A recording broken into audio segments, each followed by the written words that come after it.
There's no science to any of it, as we've proven. So Woody Harrelson railed against COVID protocols on film sets.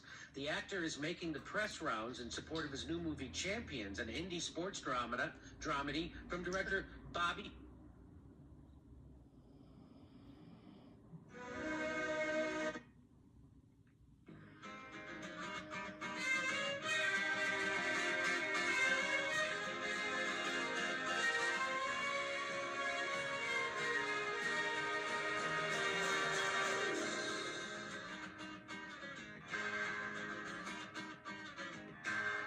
Chicago, quiero volver a Chicago con usted. El recuerdo del tiempo aquel. So here's a confession. I've got a bit of a... That was quick. All right, so I'm going to try it. Doesn't look like today I have this system fixed, but maybe by tomorrow. I thought it would be today. Hey Reader, Joe Power, The Ram, Josh Moore, Basamo, $1,000 any day now. Your lips to our ears. I don't have a set conversation, so I'll let some of your questions guide me. I'll start with how the stocks are trading. I really thought GTII would be much higher today. It's 166.5. They got it down 5 cents. But it was as high as 184. It's not quite 1 million shares volume, but my understanding is there's some talk, and that's how it starts. People talking that have the ability to change it, that GTII might be a $10 stock this week. See, $10? Who knows? I mean, you can't, it's like any prediction. It makes an ass out of you and umption.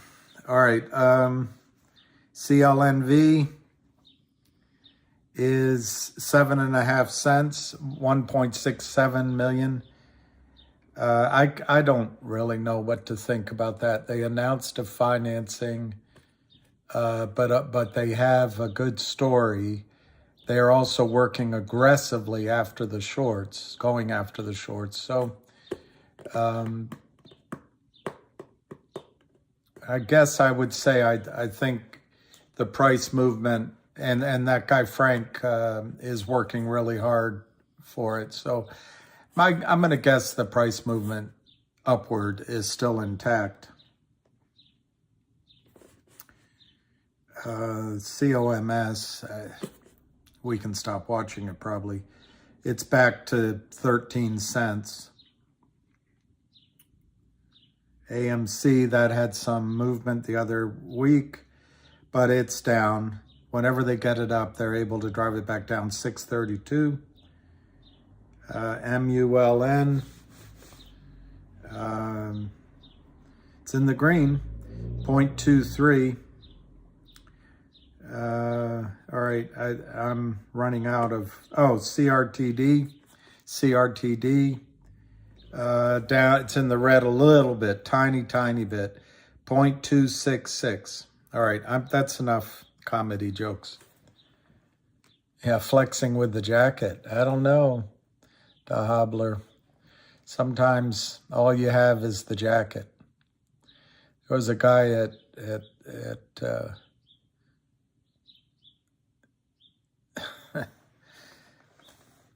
when I would show up at parties late, of course, and leave early when I was in school. Anyway, he was a great guy, always a great guy. But he'd come up to me and he'd say, "The clothes make the man. The Clothes make the man. First time I had ever heard that, so I remember him when I hear that expression.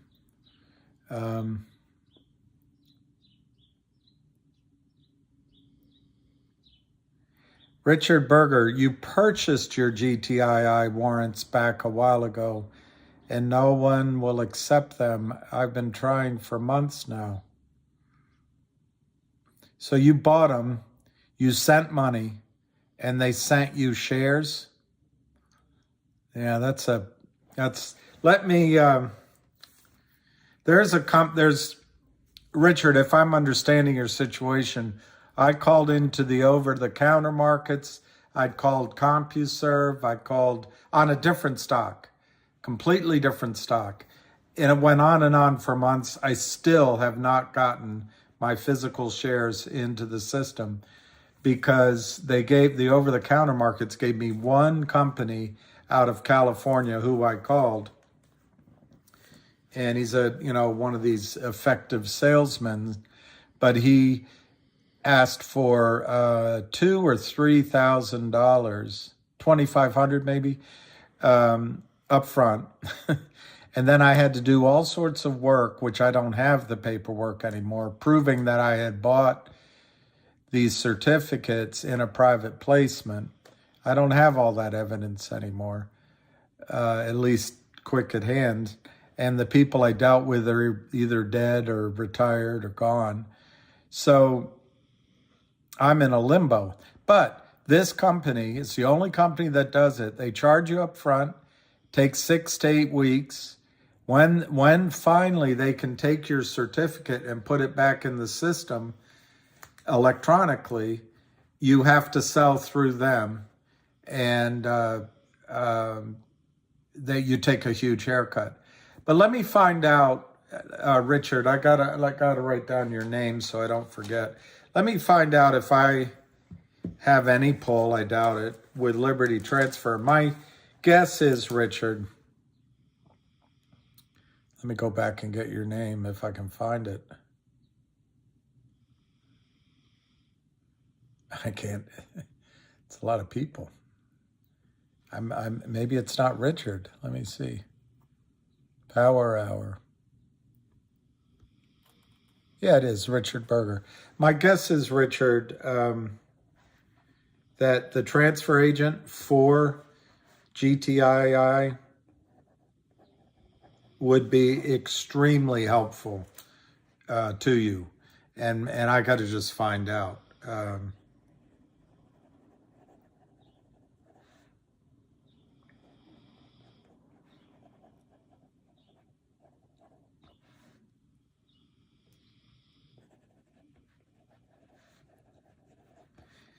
They don't accept the shares because it's over the counter,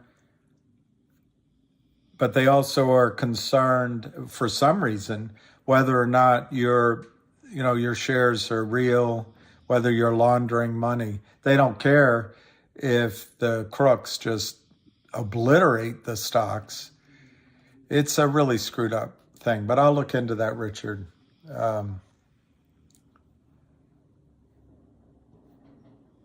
Yeah, they won't take them. You have to, Richard, you have to get them, we used to call it DTC'd in to your account.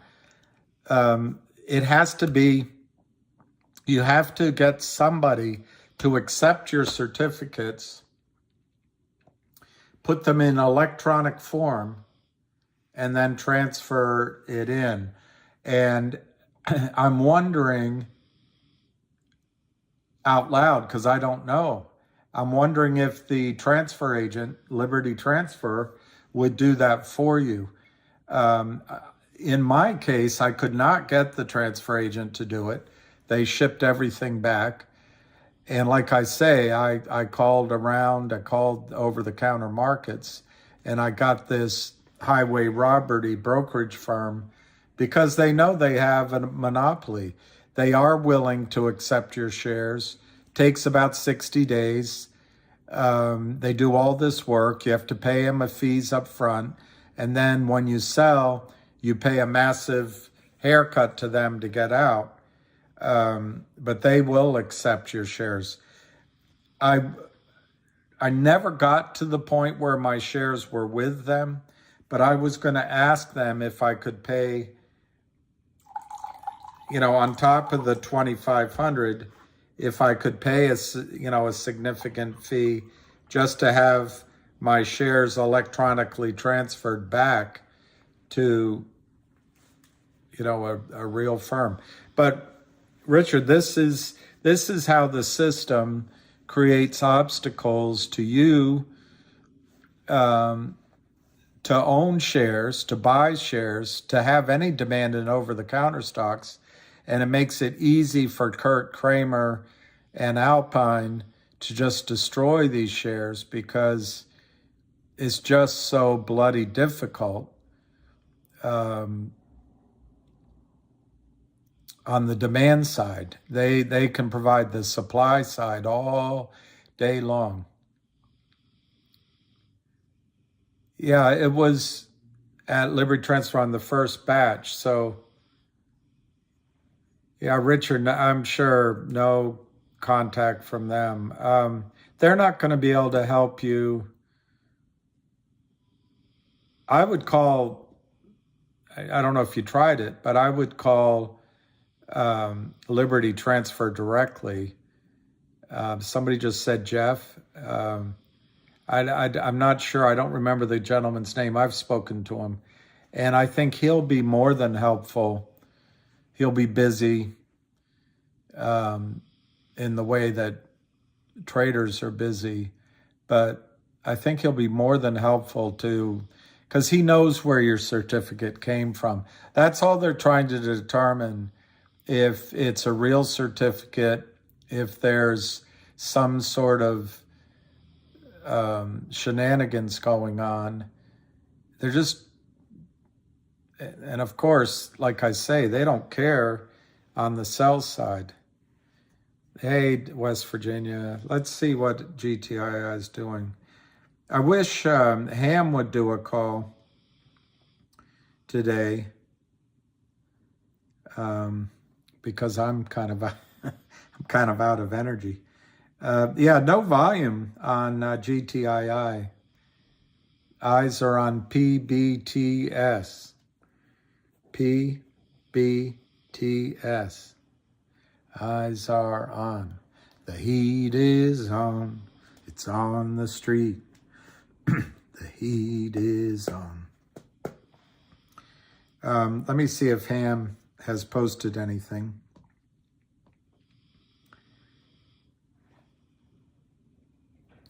Ham really thinks we're near the end of this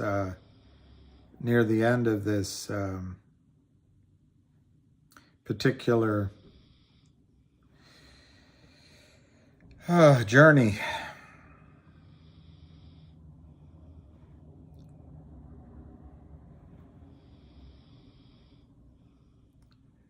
Yeah, I'm having a hard time finding Ham. Hang on. Ham. Okay, here it is. The heat is on. It's on the street. Okay, Ham just wrote CELU.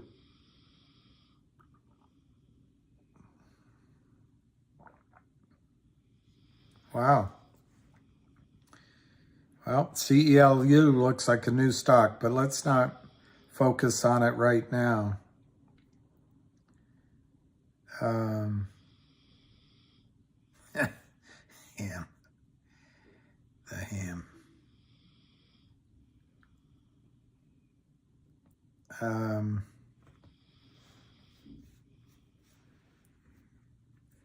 The heat is on. It's on the street.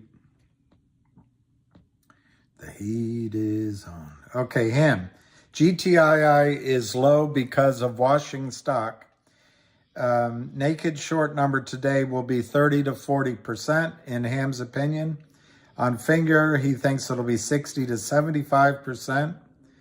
He says, let's see how close I am. Or he could say, He could be saying how close I am.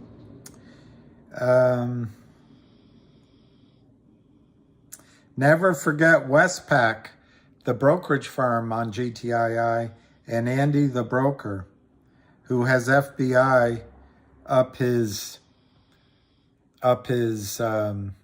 hindermost.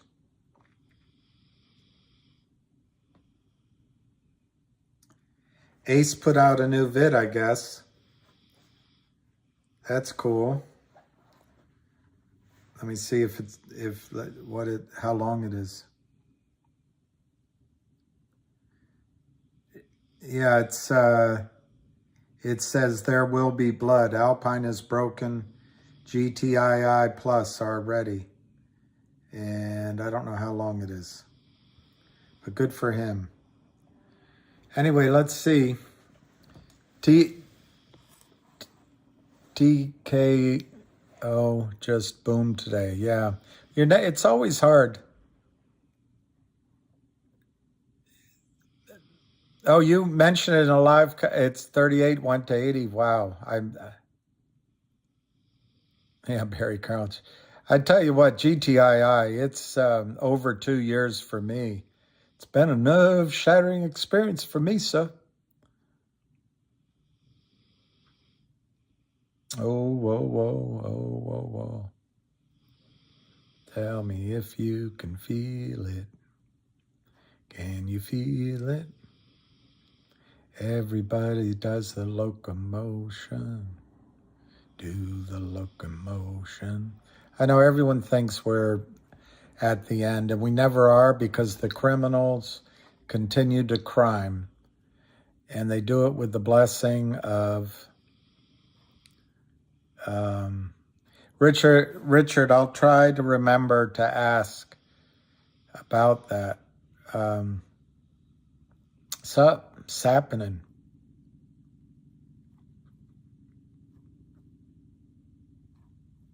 Yeah. DC is wonderful at evening, Martin, evening. DC is wonderful during the cherry blossom time. And we're getting there. It's happening.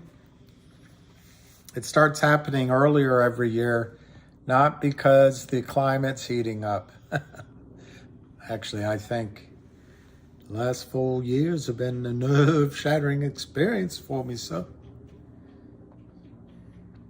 Was that from Silver Bullet? I can't remember now. It was Richard Pryor, I think. Anyway. You never think it's going to happen to you, but then you start forgetting. Richard Berger is here. Richard K. wanted me to relay to you, MKC, that the price of MMTLP is $2.87. Hey, Brian, that's nice. Thank you. I went out there. You in West Virginia sounds like Peter Sellers. GTII will run when the cherry blossoms bloom. The gardener, Chauncey Gardner. I hope you're right.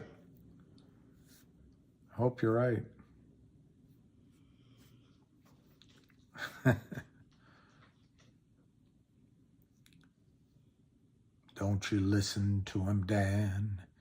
He's a devil, not a man. And he fills the burning sands with water. Cool, clear water. Dan and I, with throats so dry.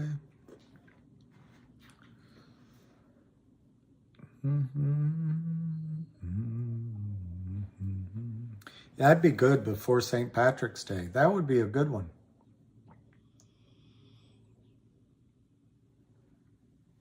All right, so I guess I'm going to have to find a topic of conversation. in the dangling conversation and the superficial smiles in the corners of my life. You read your Emily Dickinson and I my Robert Frost. Who could be a better boy? Who could be a better boy than Lucky Boy?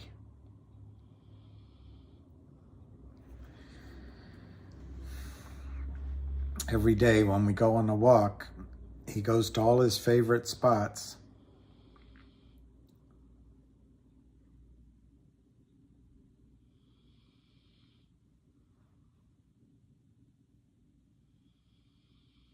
This is an interesting chart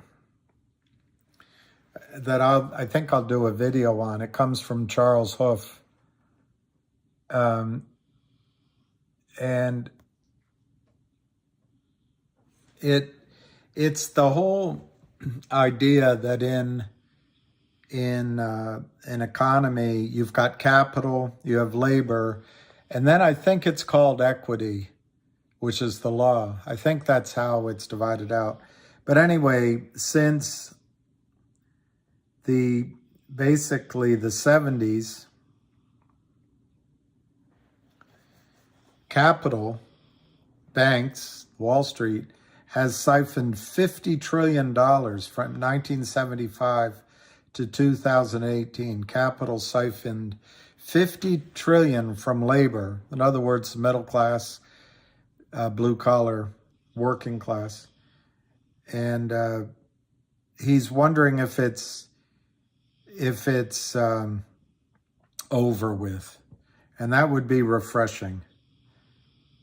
Although it would have some catastrophic adjustments to be made.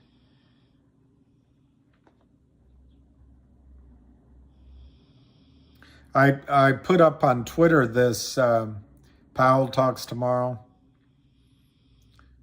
Well, even if he raises rates, they're in there buying bonds. He's got a tough task. The bond market is starting to speak and starting to move on its own. And once the narrative shifts from inflation being transitory to permanent, if that happens,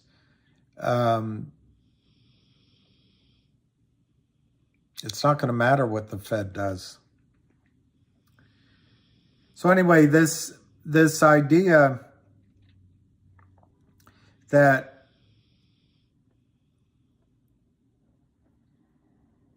let me just see if I can find it. I'll try to. There was Stonk, I think his name is, put up on Reddit on 3/7 of 2004. He described seller boxing. I put it up on Twitter, so I don't know that showing it to you helps, but I can read a few things. He said there's a form of the securities fraud known as naked short selling that is becoming very popular. Remember, that's 2004. And lucrative to the market makers who practice it. It is known as seller boxing, and it has to do with the fact that the NASD and the SEC had to arbitrarily set a minimum level at which a stock can trade. This level was set at 0.0001. And remember that stock, I can't remember it, that Lou recommended. And I'm not picking on Lou. It just fits it. It was RNVA.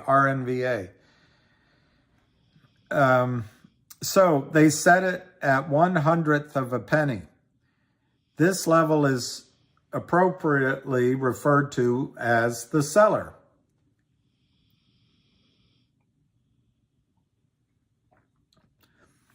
The 0.0001 level can be used as a backstop for all kinds of market maker and naked short selling manipulations.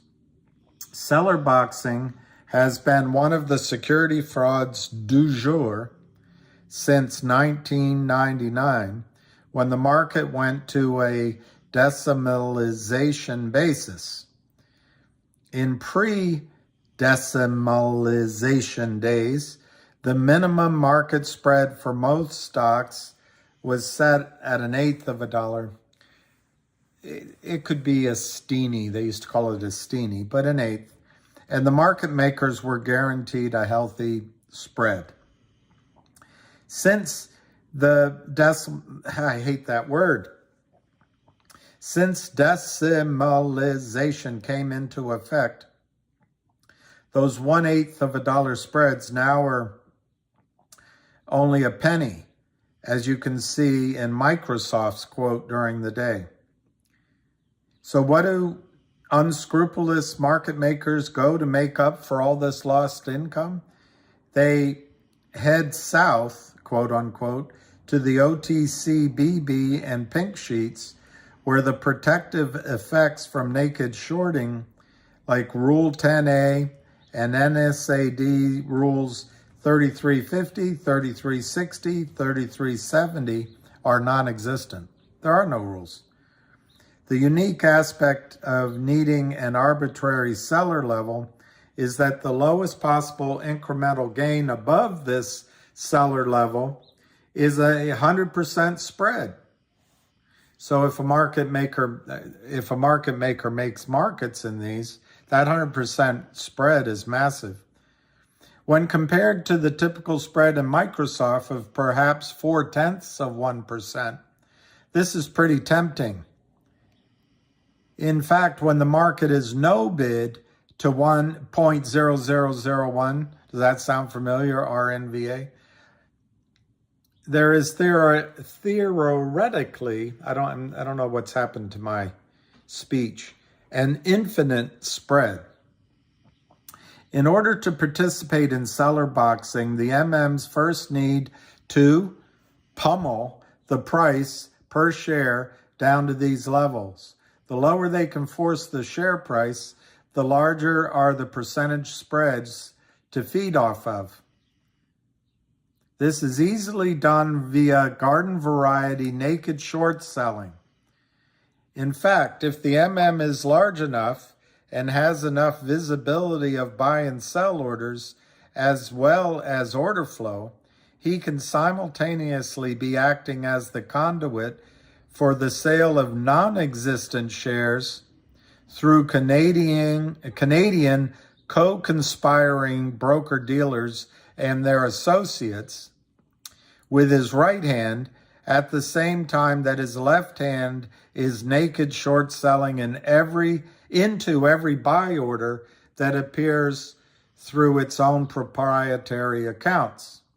The key here is to be a dominant enough of a MM, market maker, to have visibility of these buy orders. This is referred to as broker-dealer internalization, or naked short selling via desking, which refers to the market maker's trading desk. While the right hand is busy flooding the victim company's market with counterfeit shares that can be sold at any instant in time, to the left hand, while that's happening, there should be a comma. While the right hand's doing that, the left hand is nullifying any upward pressure in share price by neutralizing the demand for securities. The net effect becomes no demonstrable demand for shares and a huge oversupply of shares, which induces a downward spiral in share price. Does any of this sound familiar? This was written in 2004.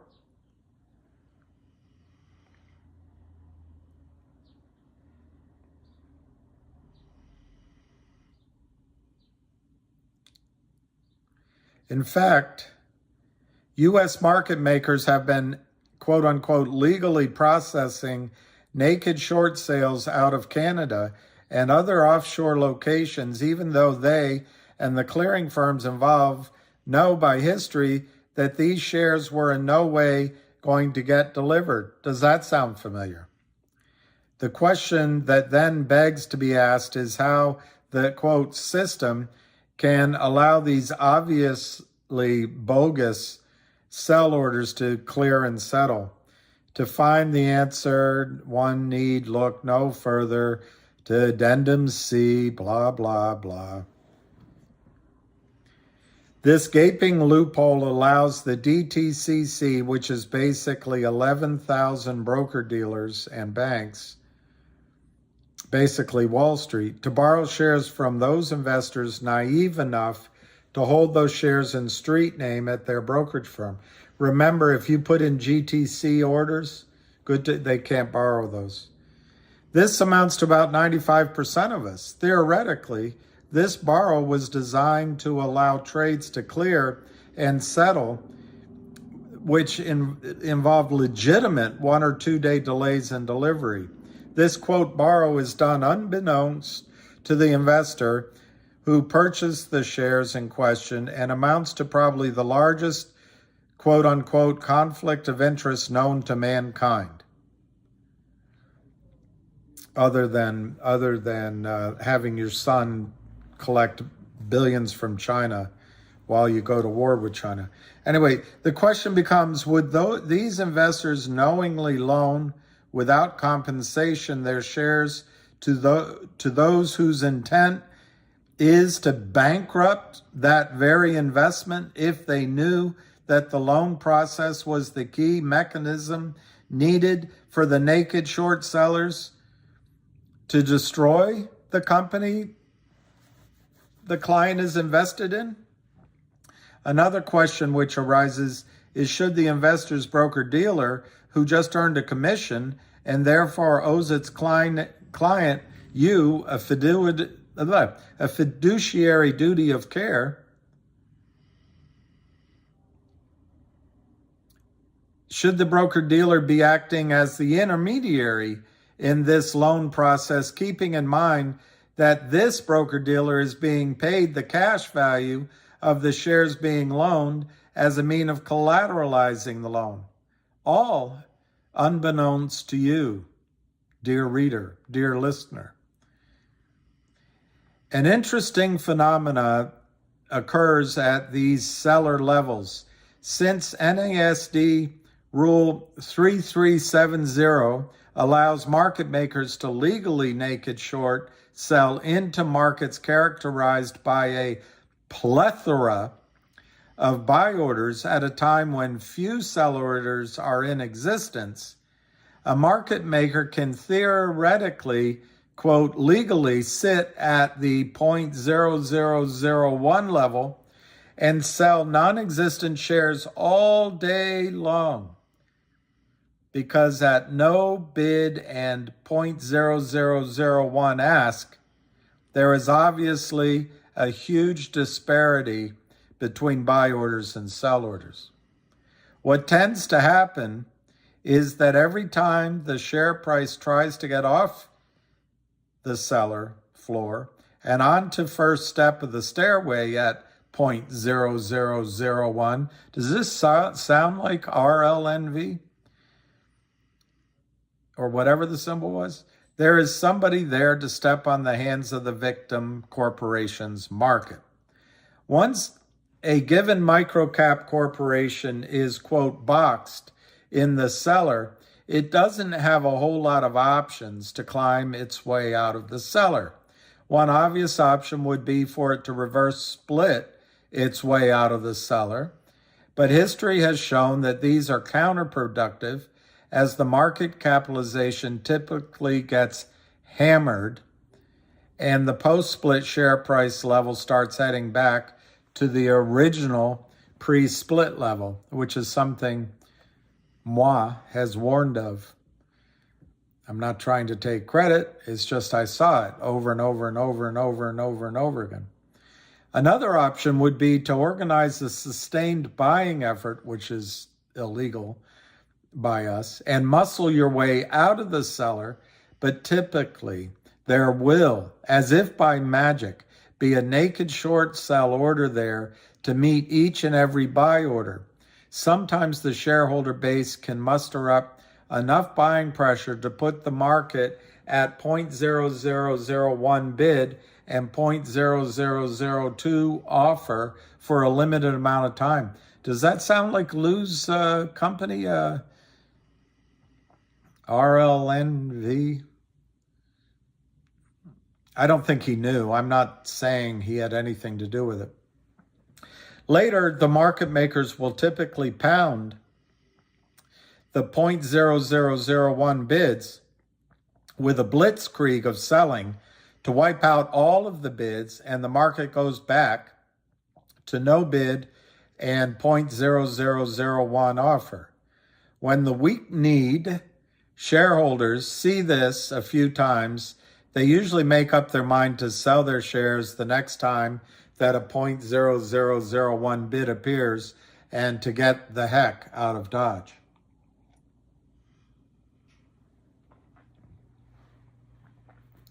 This phenomena is referred to as I really want your peaches, I want to shake your tree, as shaking the tree for weak-kneed investors, and it is very effective. At times, the market will go 0.001 bid and 0.003 offer. Does that sound familiar? This sets up a juicy 200% spread for the market makers and tends to dissuade any buyers from reaching up to the lofty, quote unquote, level of 0.0003 ask.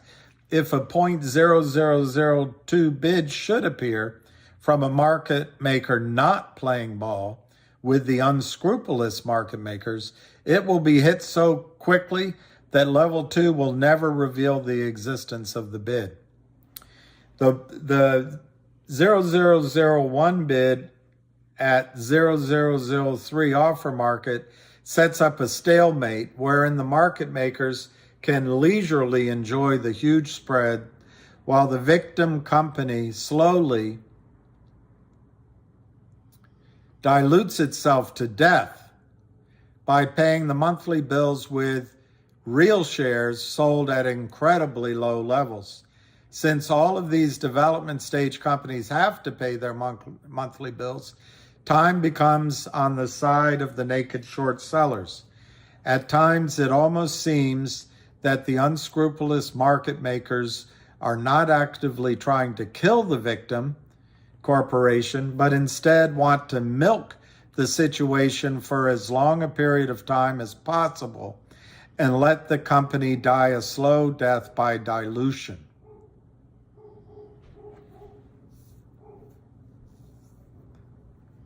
The reality is that it is extremely easy to strip away 99% of a victim company's share price or market cap and to keep the victim corporation boxed, quote, in the cellar. But it is really difficult to kill a corporation, especially after management and the shareholder base have figured out the game that is being played at their expense. As the weeks and months go by, the market makers make a fortune with these huge percentage spreads, but the net aggregate naked short positions become astronomical from all of this activity. This leads to some apprehension amongst the co-conspirators, the market makers. The predicament they find themselves in is that they can't even stop naked short selling into every buy order that appears, because if they do, the share price will gap, and this will put tremendous pressure on net capital reserves for the market makers, and margin maintenance requirements for the conspiring hedge funds and others operating out of the more than 13,000 naked short selling margin accounts set up in Canada. This was in 2004. 2004. There's got to be more of them. I don't know why my brain is tripping on so many words today. All I can do is apologize.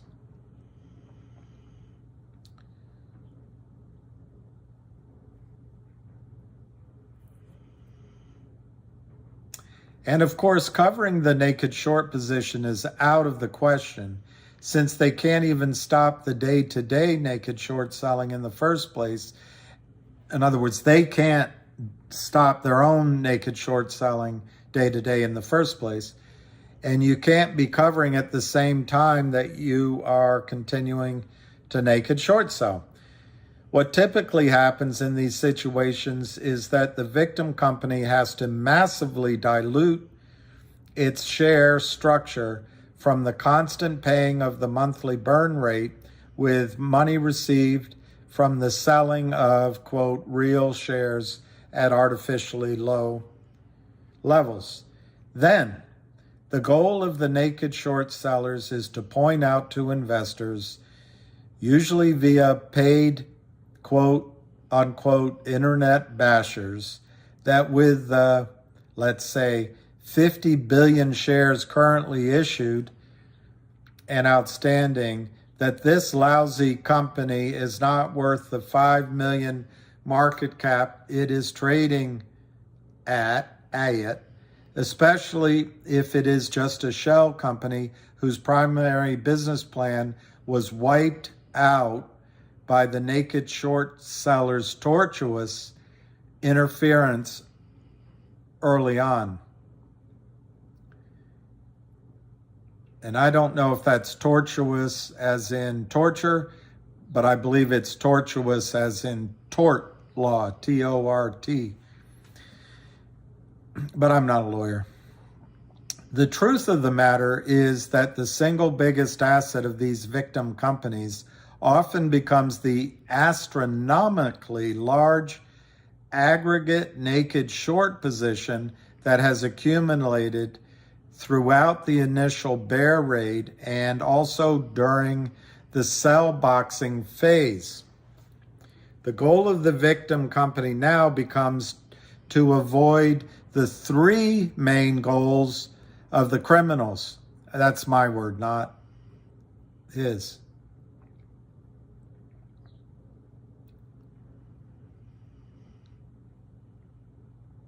The three goals of the naked short sellers are bankruptcy, a reverse split, or the forced signing of a death spiral convertible debenture out of desperation.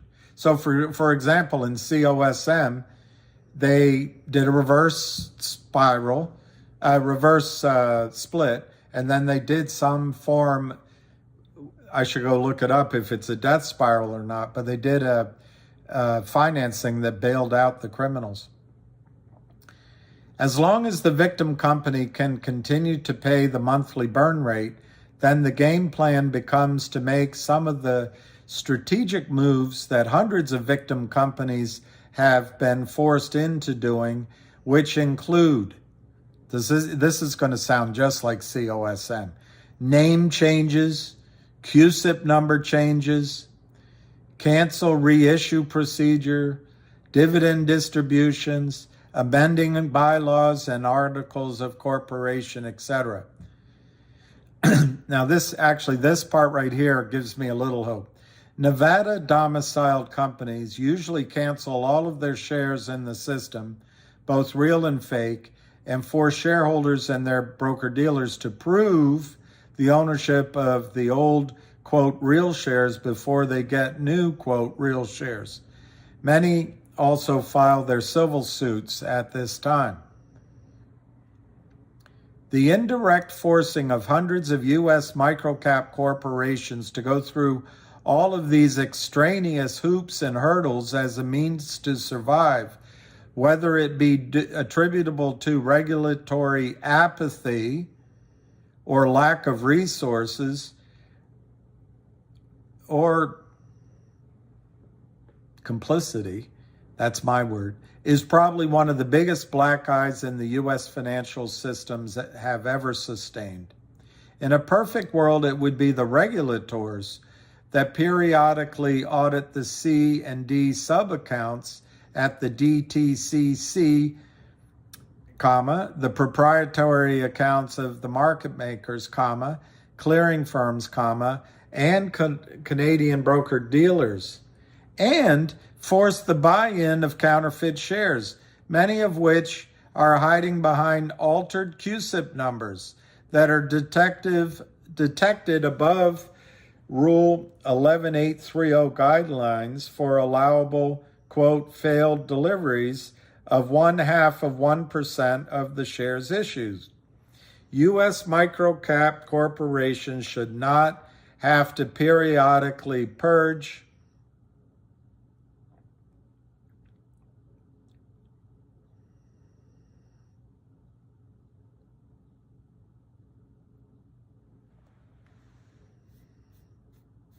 their share structure of counterfeit electronic book entries. But if the regulators will not do it, then management has a fiduciary duty to do it. A lot of management teams become overwhelmed with grief and guilt in regards to the huge increases in the number of shares issued and outstanding that have accumulated during their watch. The truth, however, is that as long as management made the proper corporate governance moves throughout this ordeal, then a huge number of resultant shares issued and outstanding is unavoidable and often indicative of an astronomical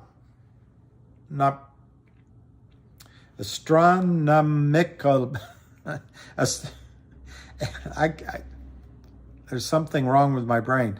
A high naked short position, and is nothing to be ashamed of. These massive naked short positions need to be looked upon as huge assets that need to be developed. In other words, what Ham is trying to do with GTII. Hopefully the regulators will come to grips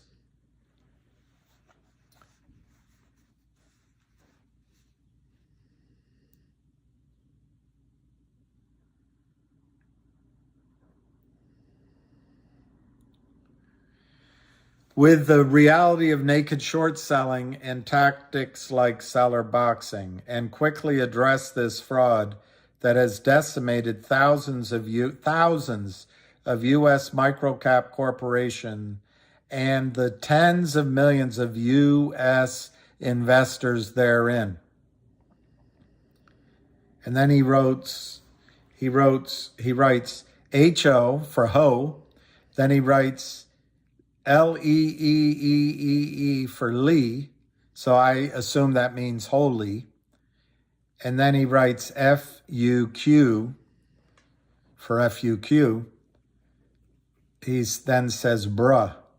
This was written in 2004. I really don't have anything more to say.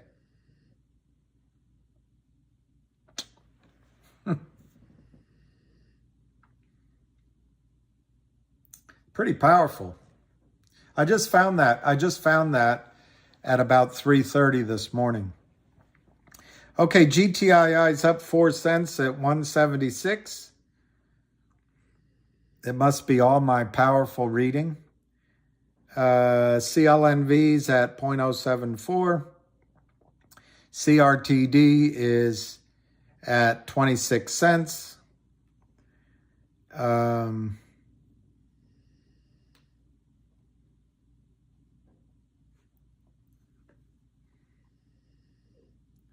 GNS is up 10 cents at 373.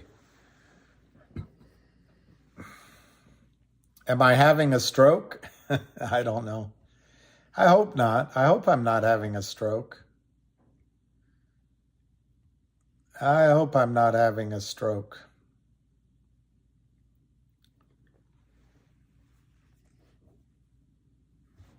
You're back, Flora? You had a 7-day cruise? I'm yellows. Hey, Dan A. I don't know if I was reading about Cohen. I was reading the guy on Reddit. His name is Stonk. RNVA. Barbara L. Yeah. RNVA. I have a few, but too few to mention. To think I bought all that on Lou's recommendation.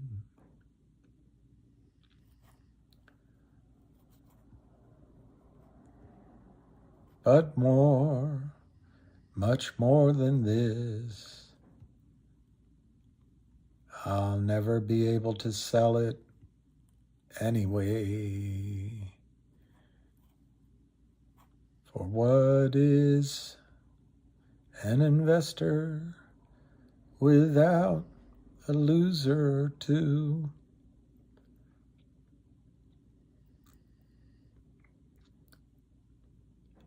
I could lose, but then so could Lou. Just say the word, and I'll...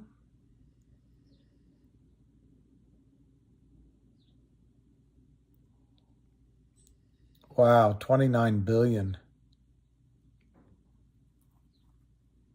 For another Tinder call. I'm not on Tinder, although I guess I should have, considering that everybody else is.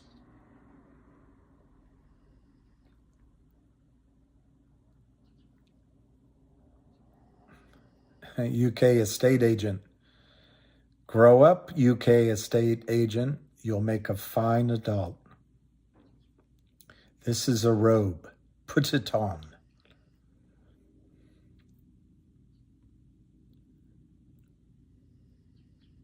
Hobson, this is Gloria. Hi. I see you have a wonderful economy with words, Gloria. I look forward to your next syllable with great eagerness. I don't know anything about de minimis, and I've got to get Jenny L a new email for me. I don't like Tinder at all. I mean, we've gone from where women were upset in the 60s that they were treated like sex objects, like objects, not even objects of art. And now they voluntarily go on this online brothel for free because it's empowering. I don't know. It's all too much for this feeble brain.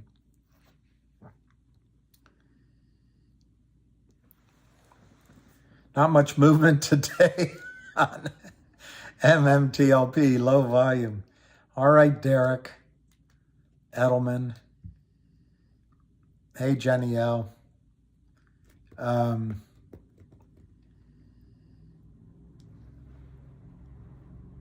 It's empowering.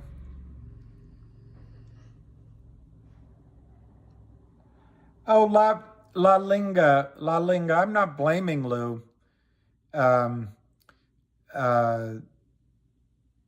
all. It's just that he made that recommendation. I'm not blaming him. I don't think Lou could stop the illegal activity of these criminals. It's not Lou's fault. It's not Lou's fault. It's just my reference point in my brain for RNVA is that Lou made that recommendation. But you make a good point. I very strongly recommended as a exercise. I can't make personal recommendations.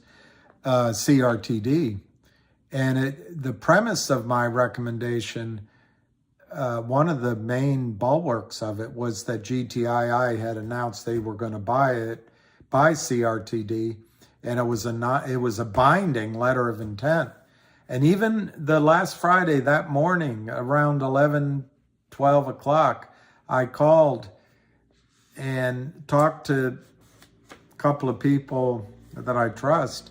They say, oh, no, it's going to happen. It's going to, the guy has no choice. So out of the blue, he decides not to go through with the acquisition. So you're absolutely right. I should be blamed for that. But, when people are making decisions, it's very hard to, when other people are making decisions, it's hard to implement your plan with precision. That's right, Sharon Lee. Floyd, I think we should contact everyone. Big Orange. Well, AMC, Lou might be right about AMC from other sources, but I don't know. Well, Steve, that's a lot of stock, but I didn't really bring it up to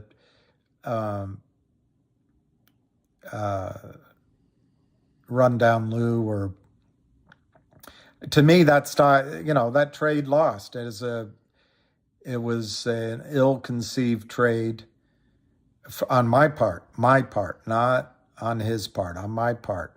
I should have looked at it a little more carefully, but I think Lou's got sources of information that helps. So anyway, it's not worth worrying about. It's not worth worrying about. All right, the Ram. Well, Carter's World, you should have, and I would have bought it from you. I would have bought it from you. It may curl back up to test the highs of 405. Hey, Paul V.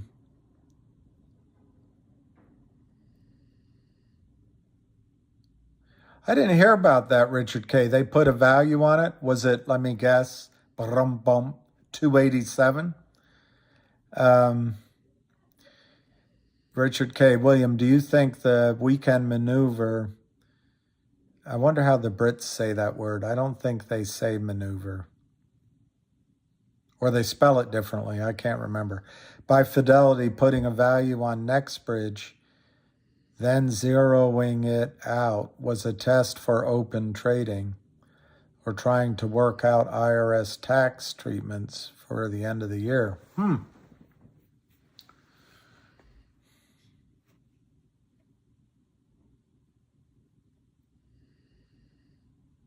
I don't know.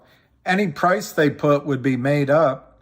Maybe they were just checking to see if the computers were registering all the shares correctly in the system based on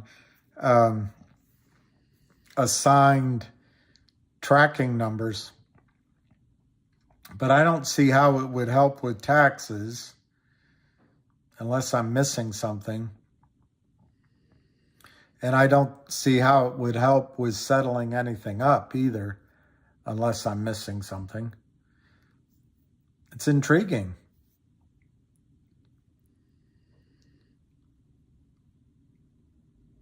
Well, Steve, the government orders on electric vans are great, but the criminals know that MULN needs money, and they're going to, I have heard some things about LGIQ, and I've been asked to not talk until they make some sort of an announcement, which I'm not allowed.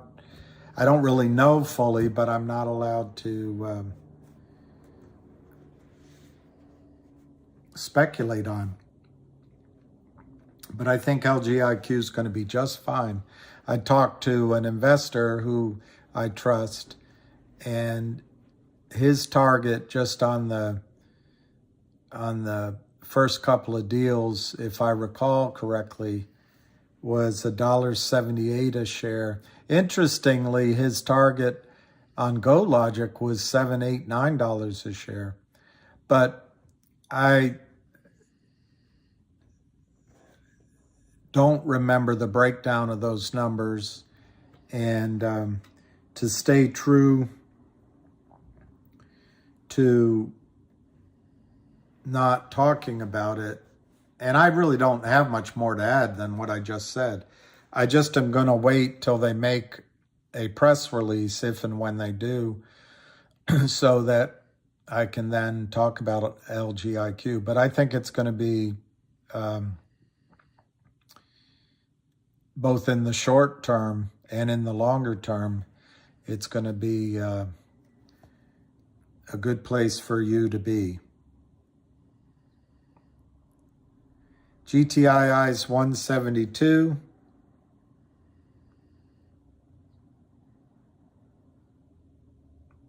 Let's look at CRTD. As the one young lady pointed out, you guys certainly can be upset with me about that trade. It's slightly green, 0.003 green, so it's up 1% at 27.44.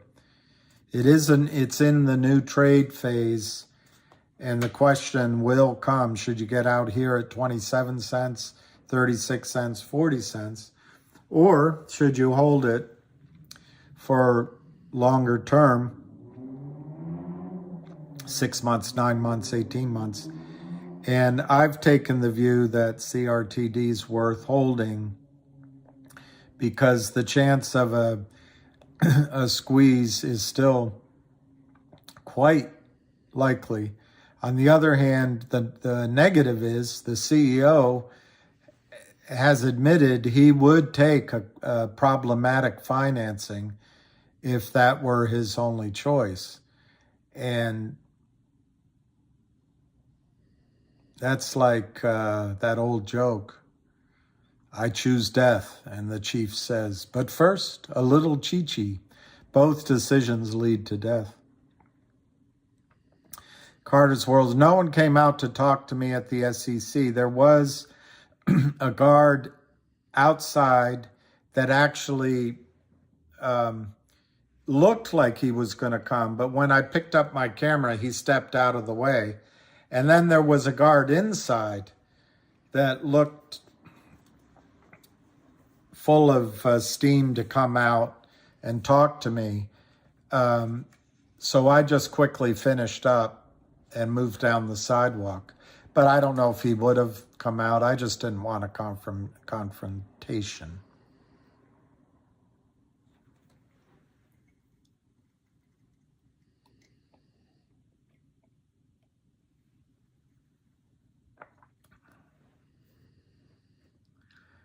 Tom McCartney, I don't think other prime brokers are helping Alpine.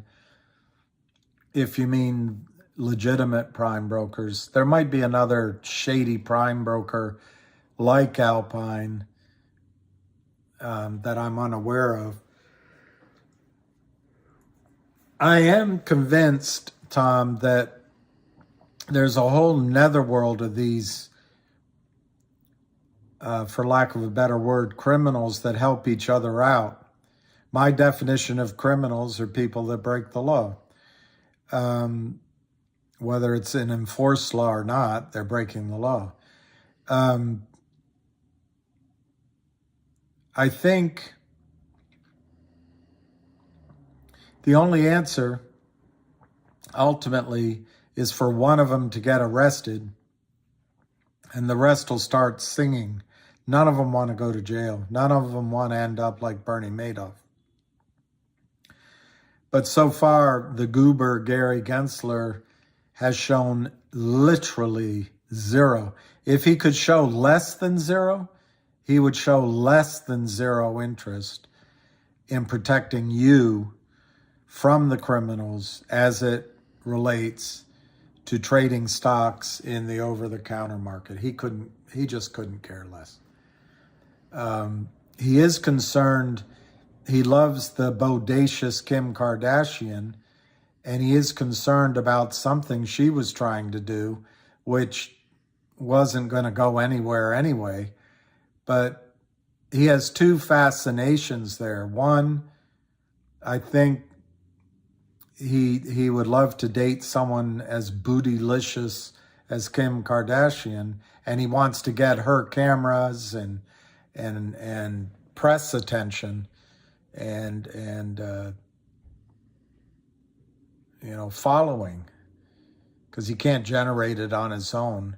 And then the second thing is he wants to protect Goldman Sachs and their brethren from the threat that blockchain and digital currency poses to the big banks. Overnight, the banking model disappears. Overnight. And you guys think they're so smart? They just have wrapped up cheating at a level of white shirts and $5,000, $10,000 suits and McLean addresses. But they're not any smarter than you are. When the pressure's on, they make the same psychological mistakes. They just protect each other. So yeah, I think there might be some protection going on. But remember that VW guy? That was billions and billions of dollars. And I can tell you in my experience, whether it's a small account or a huge account, they can still blow up. And these guys can blow up. So I don't think the system is helping Alpine, but it's possible some criminals are helping Alpine. But they want to get paid. They want to get paid. Oh, 1 minute to the bell. Gigi's office is the one with Goober written over the doorway. CRTD 27.8, 27.8. CLNV 0.076 in the green. Could we have a green Christmas? Well, they closed up. They closed GTII up 2 in the green. Wow. But that doesn't make sense because it closed at 172. And now it's closed at 172 and it says up to. That doesn't make any sense. I think it's a zero change. A zero change on GTII.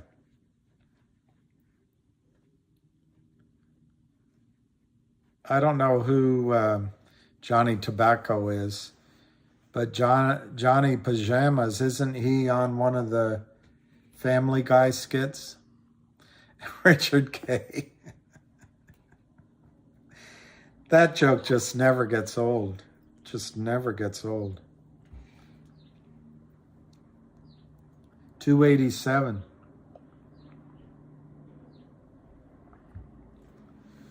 $287. What's a fact? Hey, Chuck Donnell, thank you. She's gross? She gross?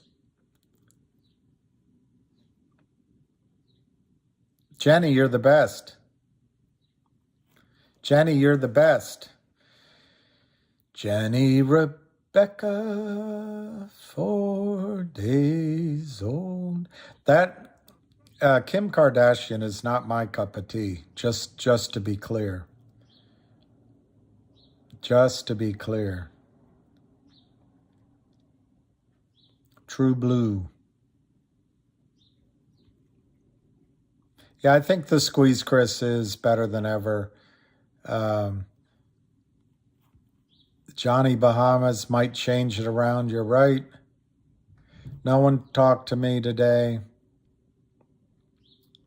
So I got on the sidewalk and threw a fit. Bed Bath & Beyond, I think I'd stay away. You know, Ham's not on today. At least I didn't see it. And we've already missed it if he were. Let me look.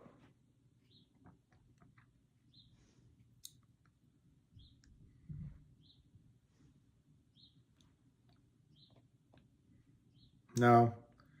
No hamster. One thing is, all right, Jenny, let me see what you said.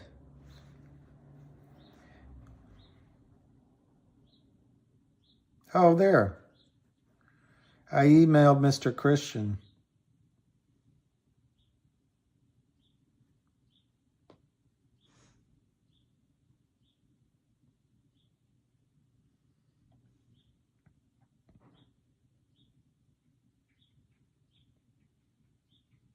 All right, bravo. Bravo. I want to see this picture of Jenny and her husband. It's very hard to make it bigger. Oh, there it is. That's a great picture. That's a great picture. He looks like a good man. He looks like a good man.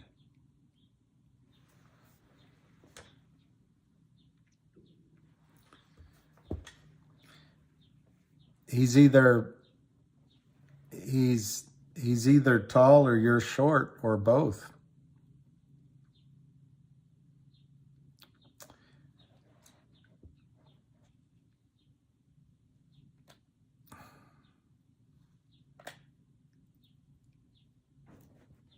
Carter, it's the same pattern. You're doing ham. It's the same pattern.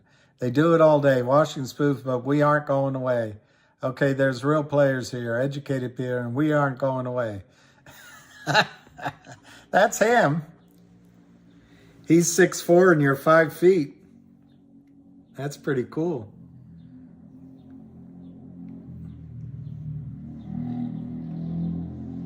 Trying to remember, but I heard that there's less than 2% of the population in the world over 6'4". I think that's right. And there's a further 2% if you go at 6'2". So it's like 4% of the men in the world. If I remember what I read, 4% are over 6'2". But that's what all the women want to marry. As Amy Winehouse said, I don't like ballers. You just want someone 6'2". No, you like ballers. You just want someone 6'2" or taller. That's what a great song that is. I wish she hadn't ruined herself. That is a great song. He was on the national water polo team? I bet. He didn't even have to jump. I know, Carter, we both do, but it's okay to make fun. Yeah, I know that feeling, Woody.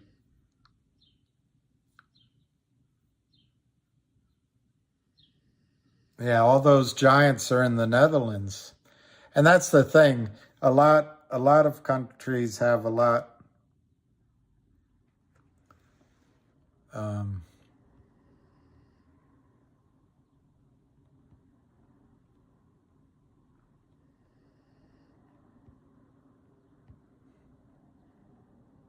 a lot of countries have short people.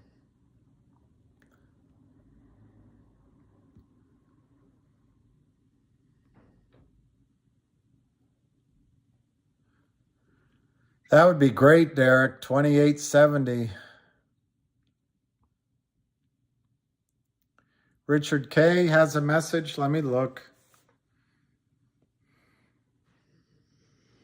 Oh, here?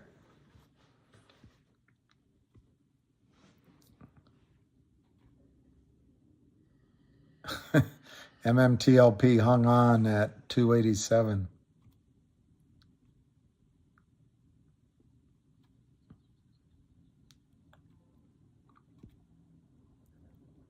She is.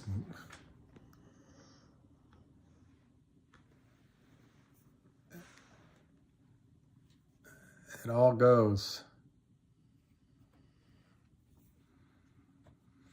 Chud Gruff, I really don't know what they mean by reconciled. It's become a popular word. Reconciled to me sounds quite civilized. I think that this will settle. As much as I worry that going the legal route works in the favor of the criminals because it buys time, and they love time. The fact is, the legal route is, for the large part, unless you've been able to corrupt some attorneys and judges. I notice that most in the political realm, that goes on somewhat. But in the broad expanse of our legal system, it will be hard for the criminals to get away from the long-term cost of this mistake. It'll be equally as difficult and I think extraordinarily expensive for broker-dealers and the DTCC and a prime broker to get away from the cost. And it could hurt further careers at FINRA. So I don't think reconcile gets the difficulty that's coming for everyone. And I think their choice is going to boil down to opening up trading, which I don't see that as happening. Mainly because I don't see how they could recreate it in a way that lawsuits wouldn't still occur. And the other choice is, some sort of gray market baloney. But again, I don't see how they can control that anymore. In a normal world, before the internets, as George Bush calls it, they might have been able to con a bunch of you guys to sell at $0 or $1 or just to get your money back. But it would seem to me that in a gray market, as long as you don't take the money, you're free to post whatever that offer was on some centralized website, maybe one that Jenny sets up or Stony sets up, So I don't think they'll be able to get very far in the gray market. So it's going to cost them money, is my point. So to me, the only logical thing is a settlement. I think two things are working against us right now. Lawyers. And lawyers on all sides have to prove to their clients how smart they are. But also, the clients want to understand what's their obligation if they're going to make a settlement. So there's a lot of defining going on. And the other thing that works against us, I think, is human nature. No one wants to bite the bullet. No one wants to take a massive loss, blame the other guy and all that. But the positives are we're coming up. March will be the end of the first quarter. My guess is most of the broker-dealers that have this position, naked, as they say in Texas, are going to want to clean it up. And they just want to get it done.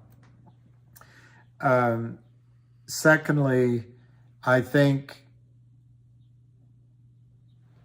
I don't know if a month is enough time for everybody to come to the conclusion that they should just settle it up. So I'm wishy-washy on whether they get it done by the end of the first quarter. The next target thing that everyone's going to wait on is what Roth Capital raises money for. For what? So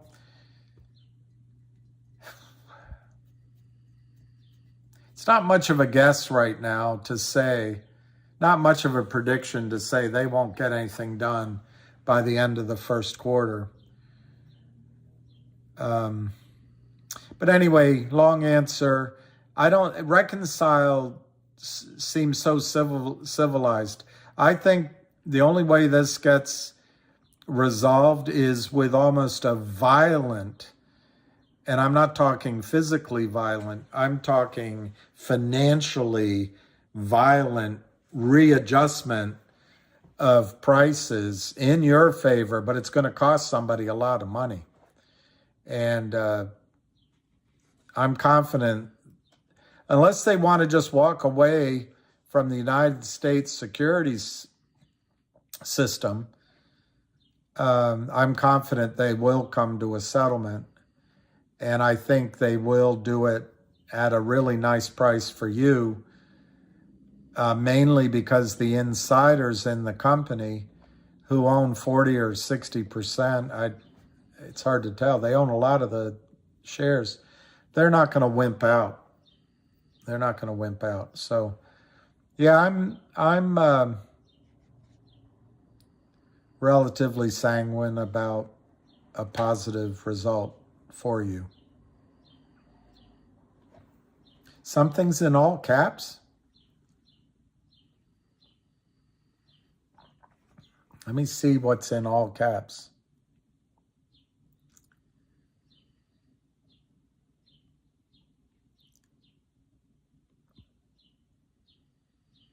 Read my message on Twitter.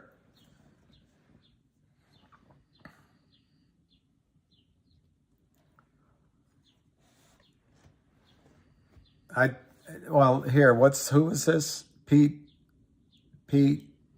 Panagiotis. When is this all going to pop? When does Alpine fall? When Kramer jump? We don't know. We don't know. But I would say that Alpine has, another 3 weeks before they have to answer the judge. And it's going to become problematic for them.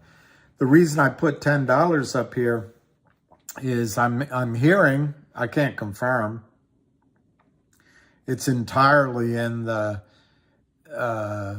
realm of rumors, but I'm hearing that there are buyers now of GTII on the street trying to buy it to benefit from the upside squeeze. I'm talking about, typical Wall Street type. Guys that might short a stock are now buying it, but I can't confirm that. All right, I have to go to Lion of All Trades and see what's on Twitter. All right, search Lion.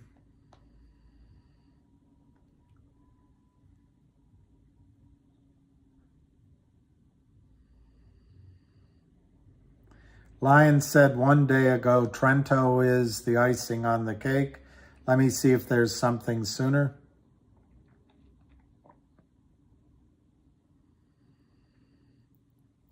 Dude gets jumped for sleeping with someone's girl. Wow.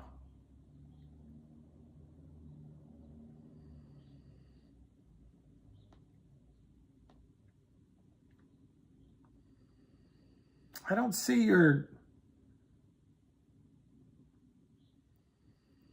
3 days ago. I don't see anything sooner than a day ago.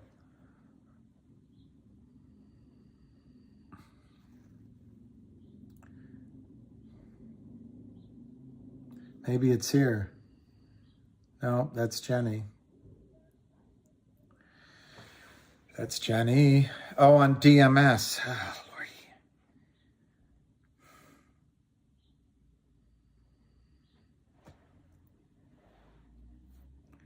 Well, when's the call?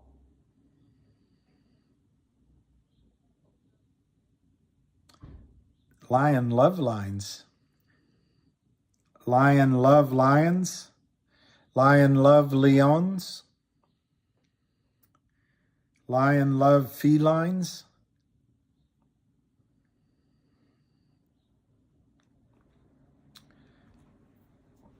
Private messages. Oh, well, I screwed that up, I guess.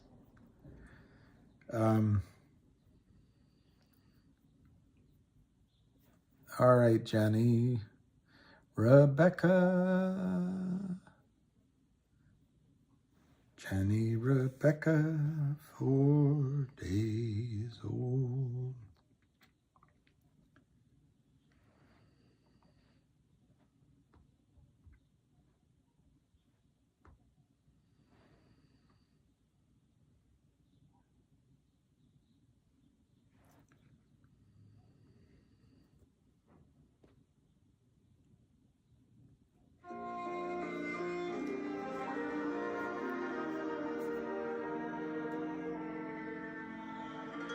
Jenny Rebecca, 4 days old.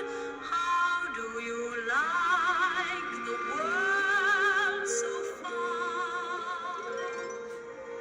Jenny Rebecca, 4 days old. What a lucky, lucky, lucky, lucky girl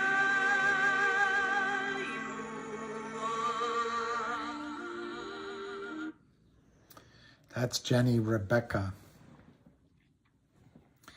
I think GTII is going to run very quickly, Jeff. I think GTII has everything lined up. A broken prime broker.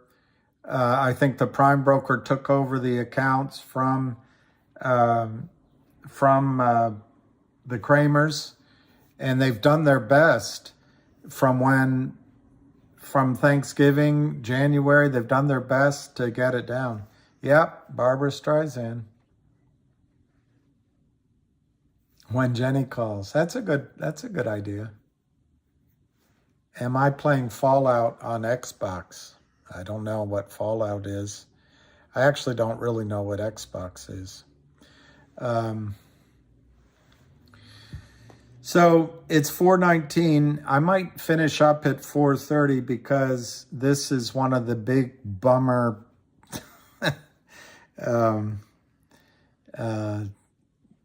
lives that I've ever done because I didn't prepare anything. How high do we think we can go, Cool Runner, in GTII in a squeeze? 5,000, 10,000? But don't trade.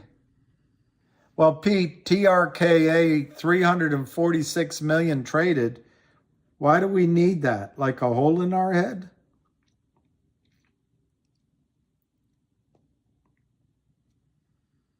Pete, I don't know, Pete.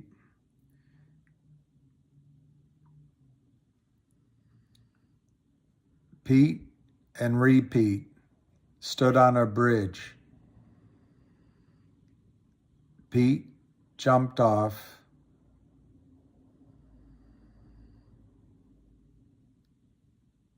Leaving repeat. Pete and repeat.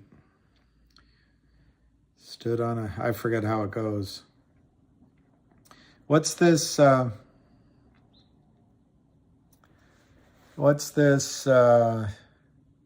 TRKA? Love TKO. Troika. So it's 74 cents and the volume is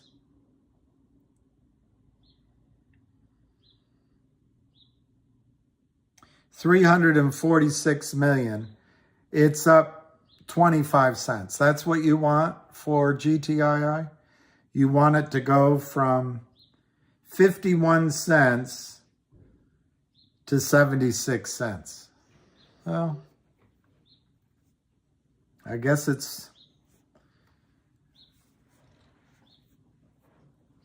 good enough if you haven't had the rest. The only pauses are my brain.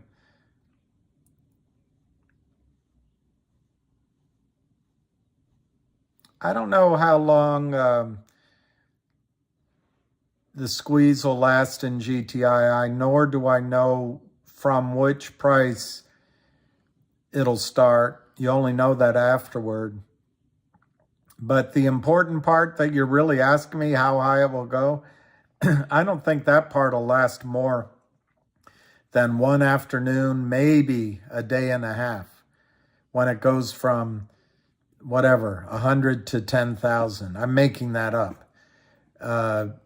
That's why you need your GTC orders in, and I wouldn't be greedy with those orders. The only reason to emphasize how high it might go is it'll puncture all of your orders.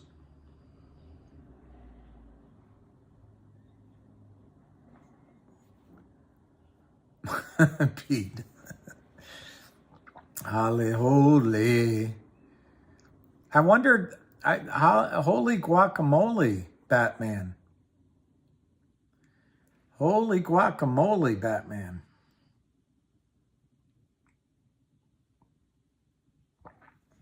Jenny, this might be a week to do day orders. They might accept day orders. And you'll have time. I don't think it's going to go from this price to the highs without alarm bells ringing and people calling you. I think GTII maybe goes to 10, then maybe 15, maybe 21. And then at some point it starts gaining its, and there'll be these vicious up and downs, to use that word again. As it goes up, short selling will come in, they'll cover. It'll be like a storm. So you'll have time to make your trades. I don't expect that GTII is going to go up in one afternoon and come down without you having a chance to enter orders. I think it's going to take days, maybe even 2 or 3 weeks. It's a lot like climbing Mount Everest, which I've never done, but you have to go up the lowlands and up the mountain part, and then you come to the facie.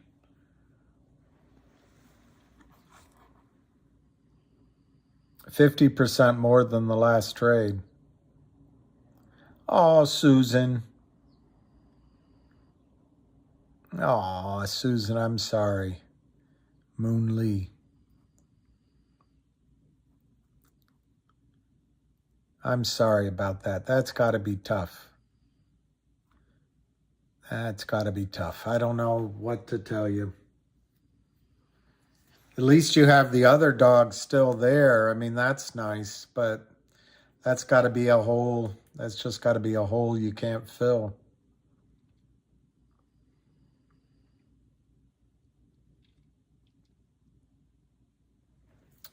It's really tough.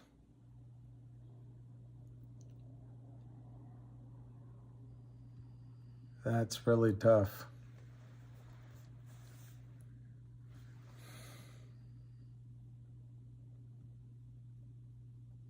Yeah, watch the whales. The other thing is,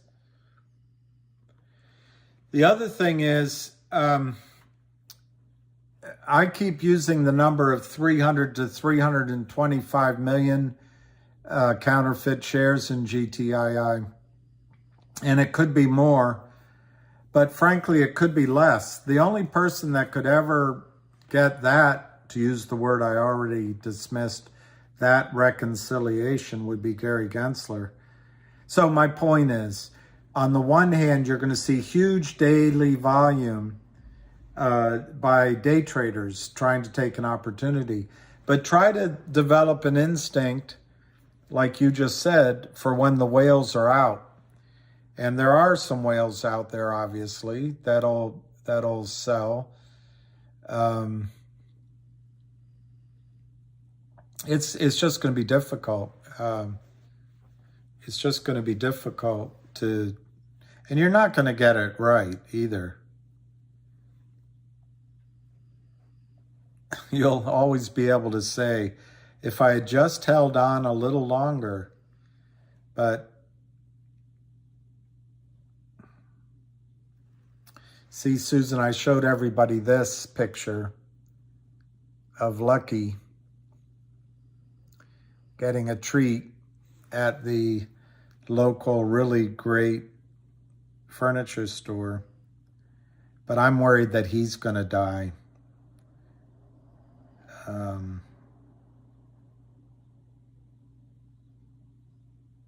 I showed you this one. This dog goes in. His owner died before he did. For 7 years, this dog goes in and he sleeps on top of his owner's grave. Dogs are amazing.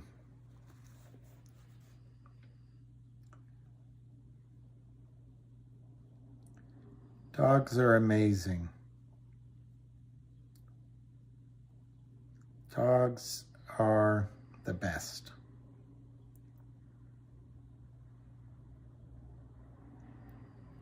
So, Susan, I've shown this before, but this is what'll happen.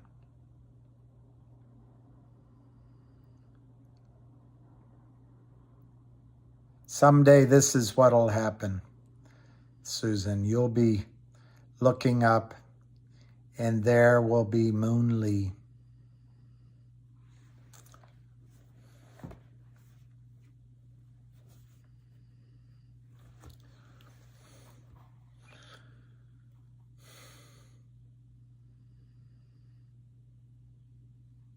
Yeah, and Line Phantom, a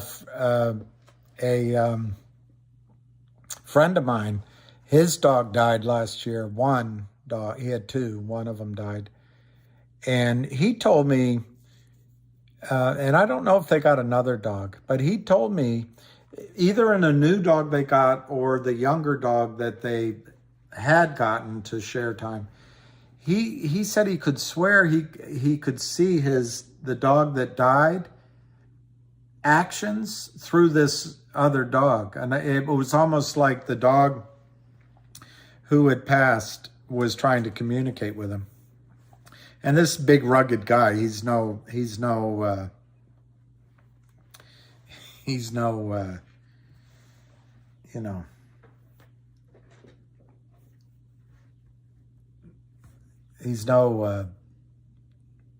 spiritual goofball. Oh, slow. Slow. Yeah, I don't understand. I watched that movie, Hachi, with Richard Gere, and I won't ruin the story. But man, I think about that dog all the time. I think, Donna, about that dog all the time. All the time.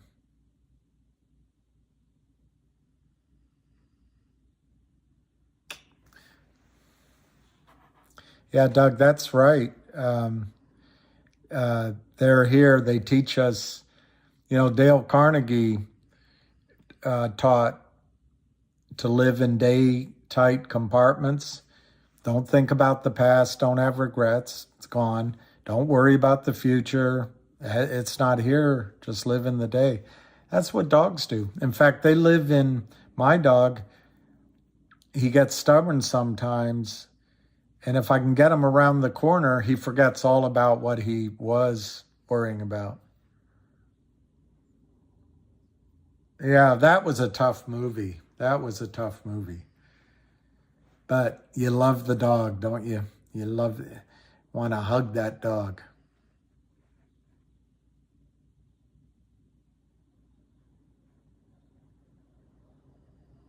Richard K., I'm not going to read that out. Hey, Zizu, I'm doing.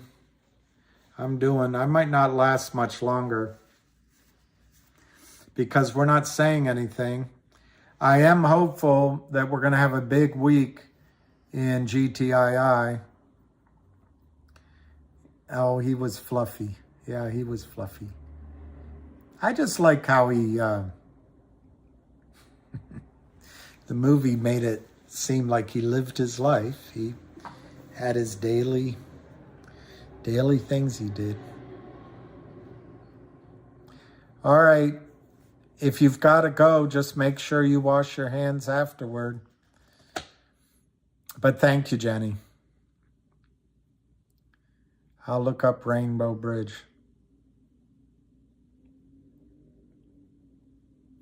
Well, SESN, I'll look that up. I like that dividend. Obviously, the stock will collapse once the dividend's distributed. It goes X date, but it doesn't mean it won't come back up. I would wonder why is that dividend repeatable? Obviously not. But I'd also caution you, there's a rule out there that if they distribute more than 25% of the stock price or the market cap, something like that, that the record date is almost meaningless. They can declare, they can change that. So if you buy the stock, I don't think you'll be able to sell it the day after record date. Tell us about your date last Thursday. I like this Chris Daniels guy. By the week of the 13th, which is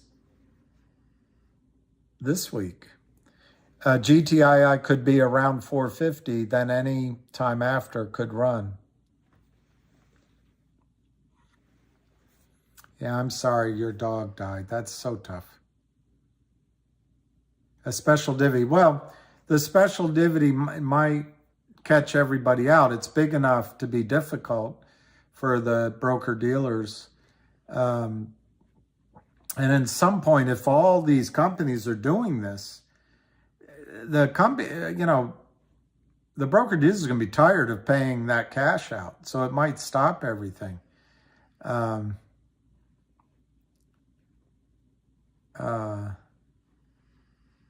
Yeah, it's so tough about a puppy dog. So tough. But they had a good life. And a reverse split. Ugh. So they're just trying everything they can do. It's so tough. It's just so tough for CEOs. It's just so tough. I understand that CLNV figured it out because they hired Sharontel, but I don't know Carter's World. I could be wrong. All right, Jenny, I'll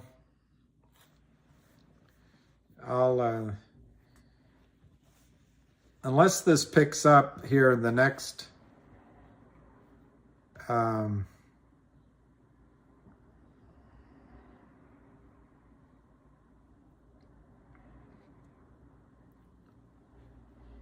next period of time, I might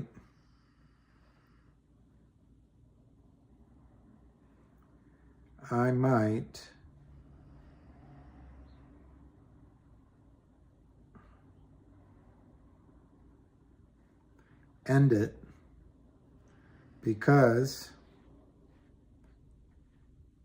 it's a beautiful day outside.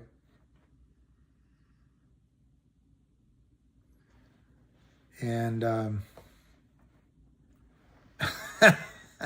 yeah, I think no ham today. Let's do a video on paint drying. That might be fun. Or I could go boil some water. Yeah, you're welcome, Black Wolf.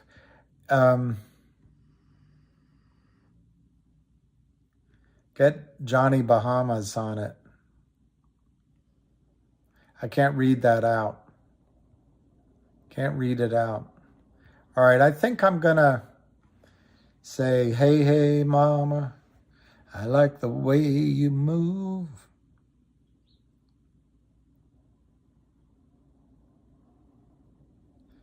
Hoping Pro Street Art, who is good, Moody Mark, has it right on his CUSIP chart. That Chris Daniel, GTII could reach $21 by Friday, March 17th. That'll set the size of the squeeze. Well, if it's 21, my arithmetic's pretty simple. That's 210, 2100, and 21,000. Same pattern. They do it all day, washing, spoof. But again, but again, but again. You left out the but again. But again, we're not going anywhere. But again.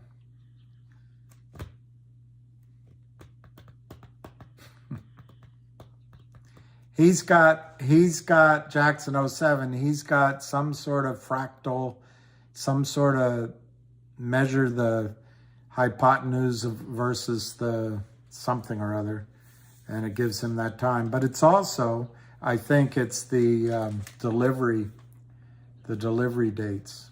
But I don't know. I've come to trust his judgment. Hey, Richard, my prediction for GTII is, I assume in a squeeze, if you mean in a squeeze.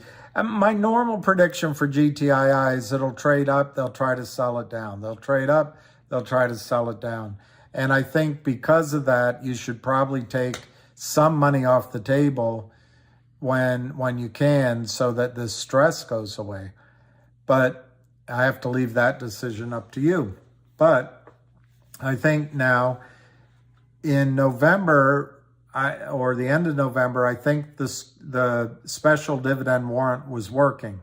And I think we had a chance to see what happened. Didn't happen. Now the short position is much bigger than it was. And I think in that time, Alpine took over the accounts. And Alpine's in trouble. So I think at some point you're going to see, and I don't know, 7, 8, 9,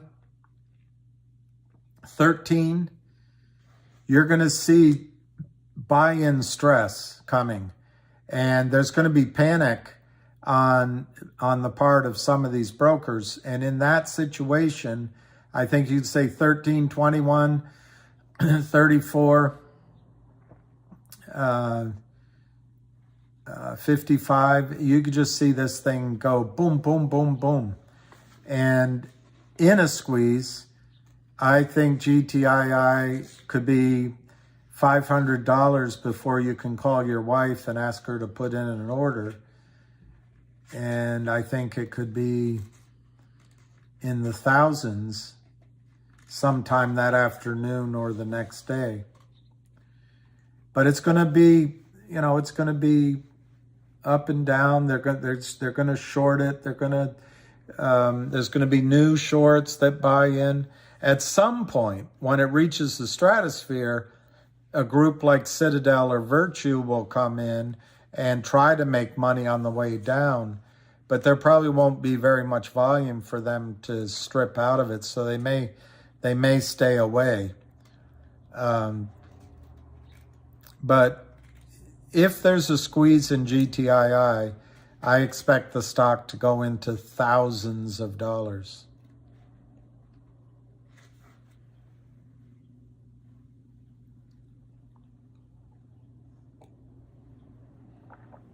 Pro Street thinks, well, he's not the only one. There's another guy that thinks that way, that the broker-dealers will trade among broker-dealers within the same CUSIP. I'm not convinced of that.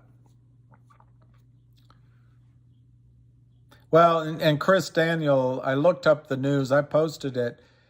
They did the audit on 2021 and 2020. So no wonder they're taking time now to do the audit on 2022. If they had gotten it done before the end of the year, that might have been all they needed to do. But now we're in a new year, they obviously got to do 2022.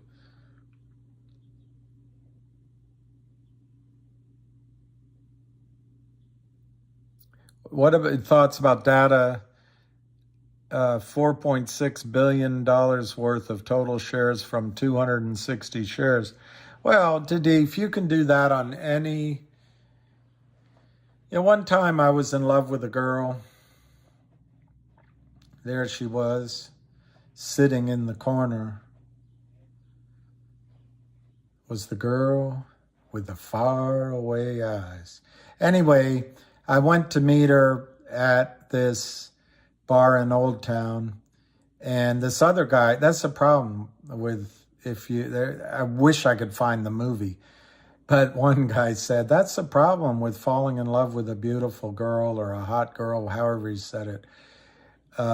Because then you have to get to know all these guys that you don't want to know. Anyway, I showed up and her big, tall builder boyfriend was there. And he was in love with her. And then there was another guy. But she thought he was just so intelligent. So I always tried to be respectful of his intelligence. But he asked me a question I never forgot. The stock market had just corrected. I forget what year it was, but probably in the early 2000s. The market was way down. And he asked me, where did all that money go? He said, where did all that money go? And I thought, God, he must be drinking too much, because the point is that stocks are always priced, just like many things, on the last transaction. So I find it completely irrelevant that I didn't see the post, but the idea that it's trading 4.6 billion on 260 trades, I don't think if you're I don't know what you're trying to imply, but if he was trying to imply that that's somehow a negative, I don't see that. The markets are always priced on the margin, always. In that sense, all markets are a con job. It's first in, and you hope to be the first out before everyone else runs it back down. It doesn't bother me at all. From what I read your post, I'll have to go look for it. Obviously, GTII is going to go, if it goes in a squeeze, it's going to be based on probably one broker-dealer buying in, and you may count that as one trade, because it's an error account that's going to be buying, but it's going to be insatiable demand, indifferent to price, to close out that error. So that's just a quirk. It's like this guy asked me, where did all the money go? Well, it wasn't money. It never was money. It was shares purchased first. Down at the bottom, dollars equal a lot of shares. But as anything goes up, the price is going up. It's fewer shares, fewer trades, but all the shares get priced at that higher price. It's always on the margin. And if that's not sustainable, it's usually a good time to sell, but you only know that sometimes in retrospect. But if your point is that it's a good time to sell, then you should follow your instinct on that, because I've been wrong in the near term, missing several times where it would have been a good time to sell and buy back. So trust your judgment on it. But in terms of why I think GTII makes a reasonable speculative bet on a short squeeze, you can summarize it by Ham saying he's never seen a better setup. And I don't want to go through the half a dozen to a dozen reasons right now. I've done it before. What you write does not dissuade me from that happening. They haven't covered. They haven't covered. They haven't covered.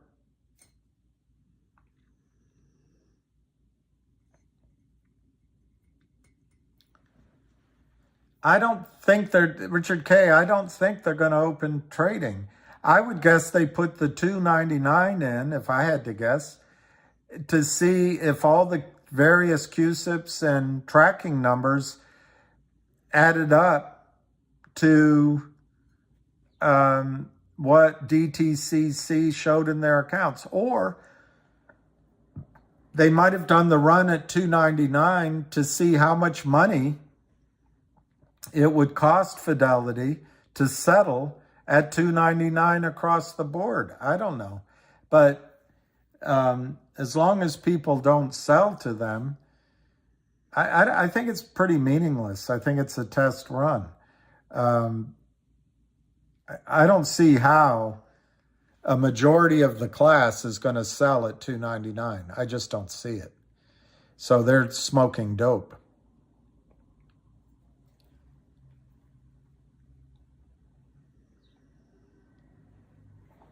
Am I ready for what?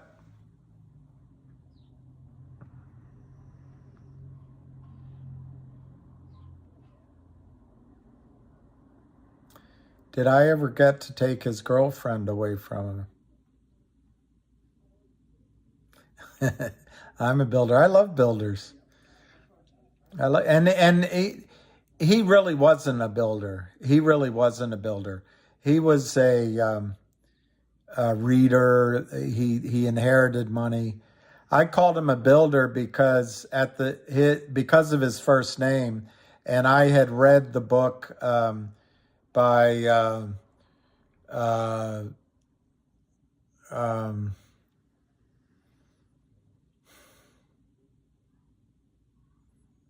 Ken Follett about the cathedrals, and the main character in that book was Tom Builder.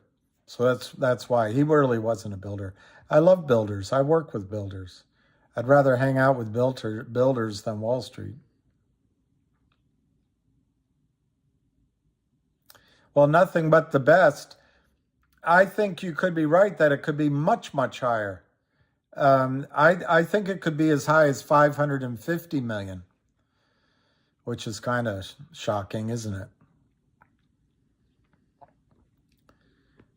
We just, none of us know. None of us know.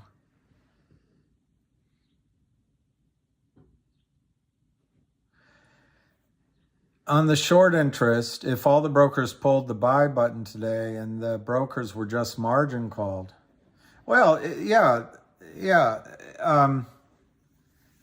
Number one, they're not going to pull the buy. They're not going to pull the buy button. But nothing but the best. My whole rationale for seeing the stock into the thousands of dollars is because the buyer in a buy-in, in a short squeeze, is the Kramers, is Alpine. And it's just they have to buy it all back. And once it starts, they're going to finish the job. They're going to finish the job. Or at least they should.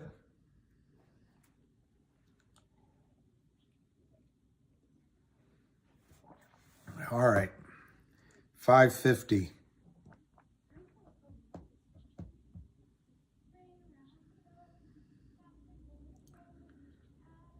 $5.50.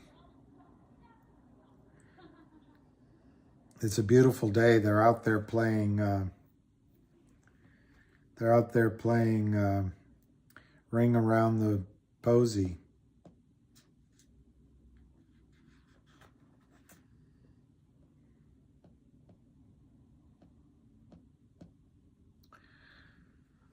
Okay. Yeah. But nothing but the best if we're wrong. Even if it's 50 million that needs to be covered, you're going to see the stock go over 1,000 in my judgment, because you're going to see a lot of new shorts come in. Let's say the stock goes to 21. Some cocky MF is going to walk in. I'll just short 100,000, see what happens. And then when it goes to 33, he's going to have to buy it back. So there's going to be self-propelling trading going on. And I still think, even if my number is high, the stock is going to go high.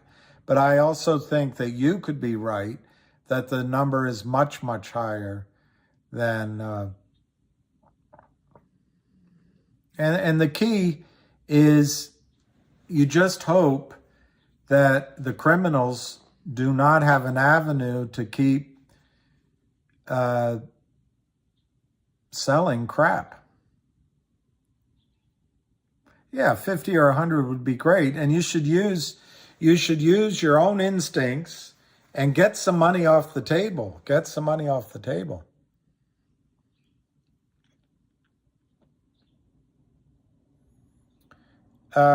Stephen, on AMC, from what I read from some people and listen to different calls, I try to do it.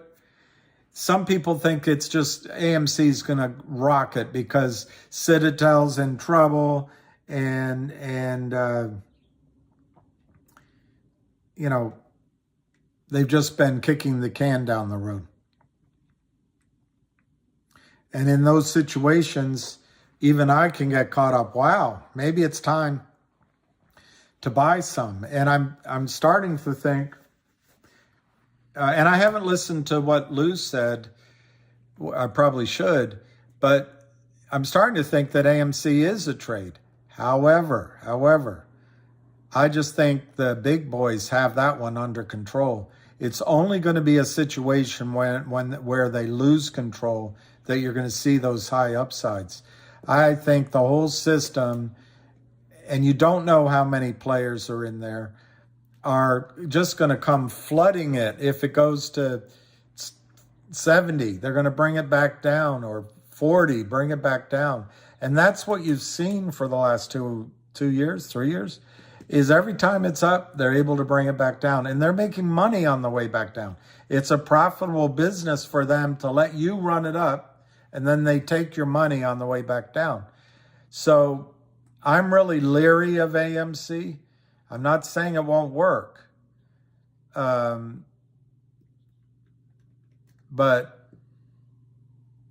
there's some powerful suppression going on in that stock. And my guess is the whole system is focused on AMC. And they've probably bought out AA. And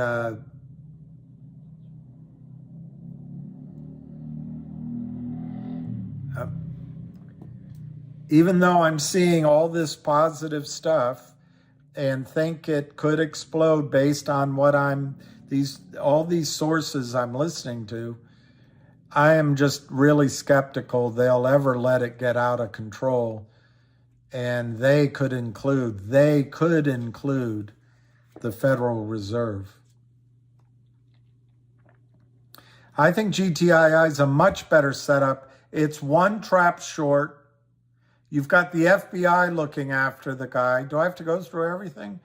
And Alpine is collapsing. They announced that it was GTII in court filings. I think GTII is just it's plain vanilla versus a strawberry, vanilla, chocolate, lemon, coconut, fudge mixture. I don't know how to.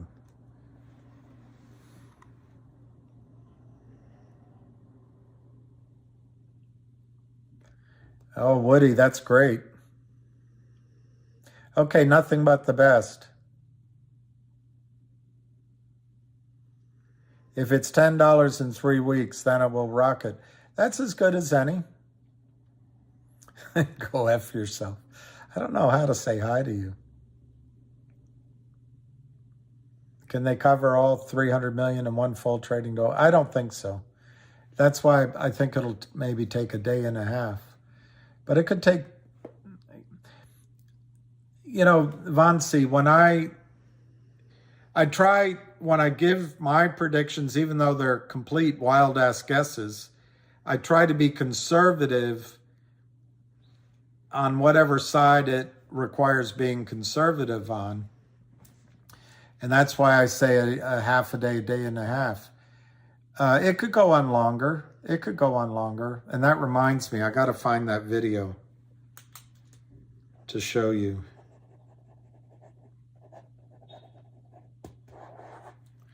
I'll see if I can find it.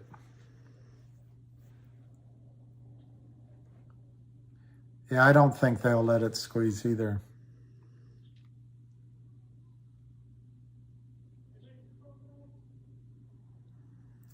Yeah, I wouldn't, hey Joe, where are you going with that gun in your hand?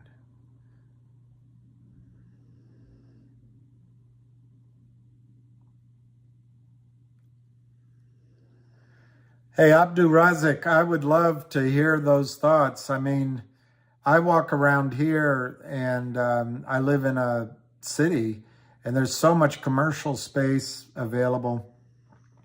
The store shelves, and Abdu, you could relate to this. You know, if truckers get shut down for fuel problems, the shelves will clear out in less than a week or sooner. And I really worry about what's going on. We if I didn't know better, it would seem like somebody in our government is allowing us to be attacked behind enemy line, behind our front lines. And it's coming up through the South, maybe, I don't know where it's coming from, but we're getting rail lines. It's too coincidental, and you're getting poisoned water, poisoned animals, poisoned fields. And then we've had destruction of our corn crops, our beef, our chicken, factories, hens, in terms of eggs. This all has to start showing up. And is it going to be easy for us to feed ourselves? I don't know. And then you start wondering, there's a lot of big people in the United States. And if they can't eat, they're going to roam. And it's really, you know, it can get your mind petrified. But our goal here is to focus on making money so that you guys have choices.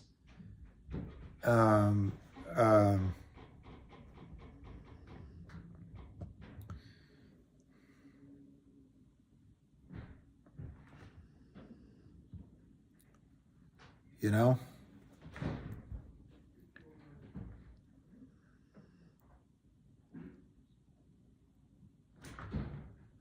Do I see GTI having a big swing spike and dip because big player has 35 million shares plus GTII?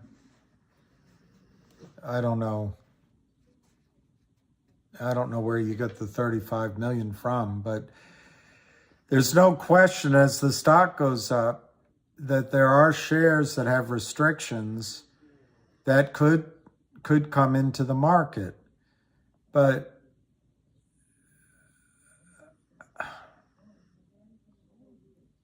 yes, if somebody were, you're implying somebody would sell 35 million in a spike at $10, at $100, at $1,000. You don't specify. But wherever that person decides to dump everything, you would get a sell-off. But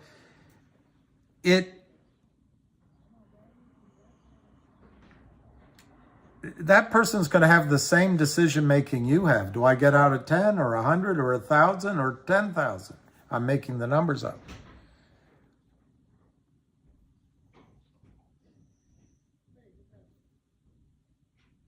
Vanguard. Well, a group has 35 million shares. Well, it doesn't mean they're going to sell them. They might be restricted.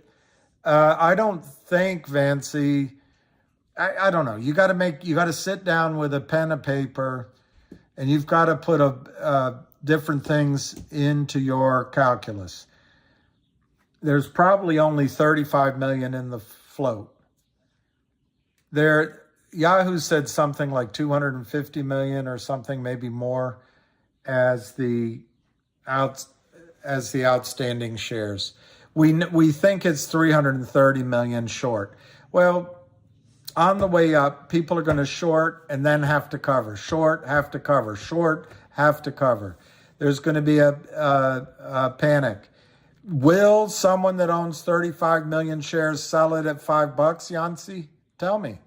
Or 7? or 80 or 250 or 600?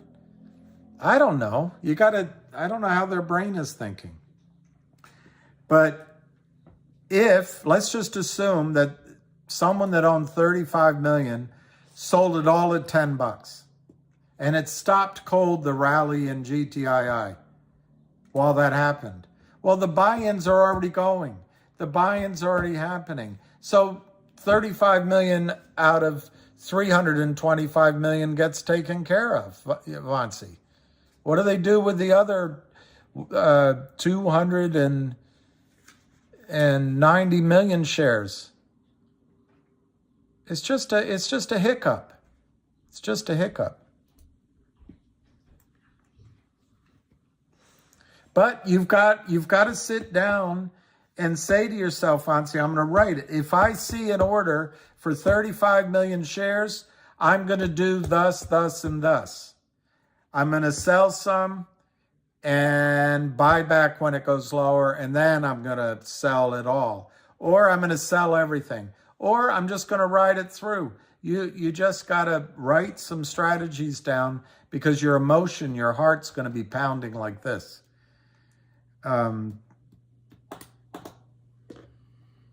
The seller can only sell once.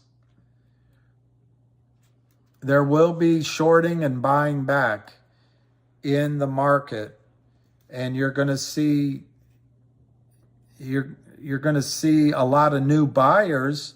The only buyer isn't just the error account. That's the main buyer. But if there's a bunch of short selling going on, somebody sells 10 million shares short at 21 or a million. They got to buy it back as it goes up. Speculators come in to buy. How do you know the 35 million doesn't go to 5 speculators and then part of it goes to cover? You just don't know, Vansi. There's no way of really knowing until you kind of watch it trade and you have the knowledge that one person owns. I didn't hear him say that, but you have the knowledge that one person owns 35 million shares.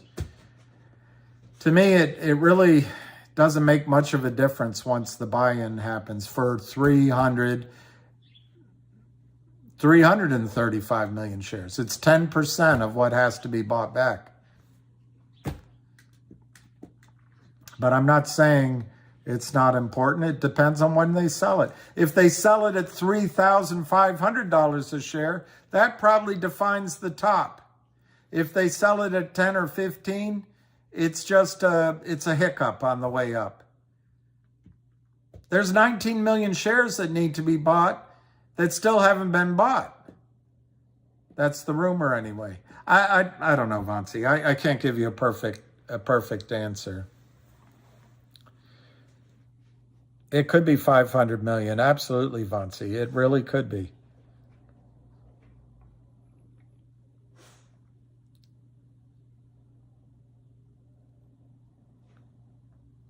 Nobody knows the actual float. I think it's somewhere around 35 million. But it depends on price. I think if the stock goes much higher, some of the restrictions come off on some shares. So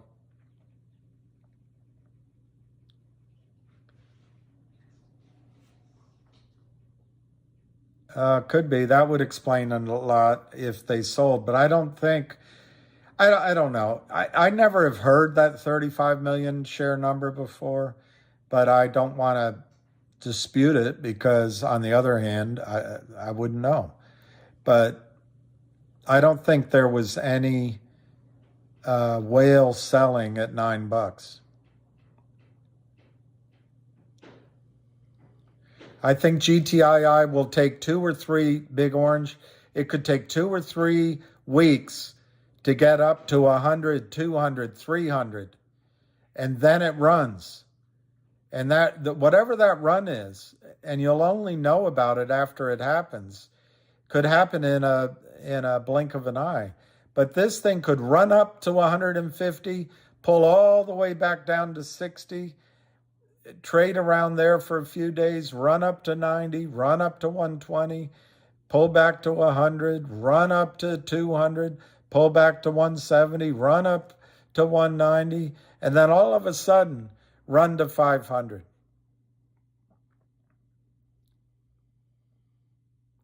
I don't think there's enough money to bail it out.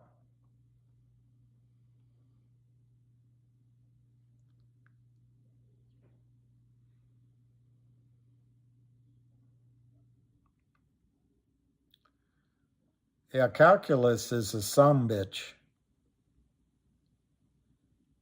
Oh, the CEO has 35.5 million. I'm not sure he can sell because he bought shares in the open market, and I think he's restricted for a year. Yeah, all these things we've taken, even houses, are being bought up with these big pools of money because they can't make money. Yeah, Doug, I wish I were ready.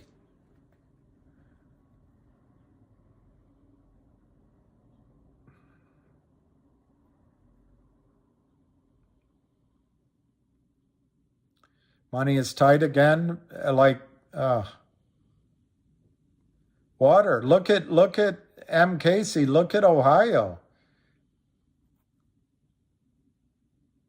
And water's so much more important than anything.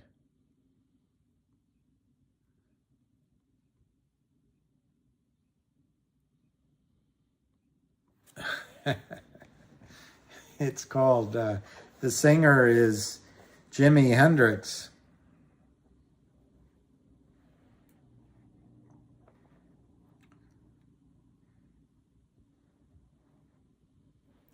And that's the name of the song, Hey Joe.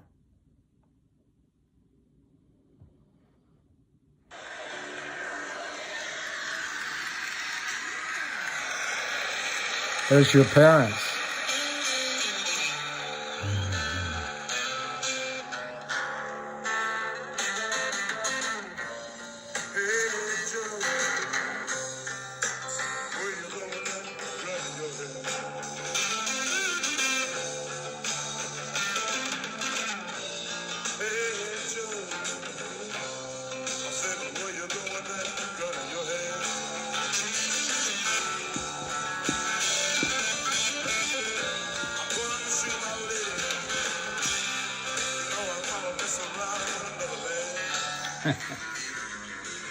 That's Hey Joe.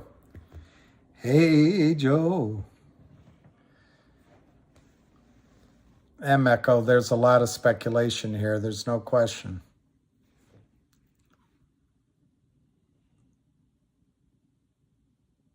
Flamethrower group has been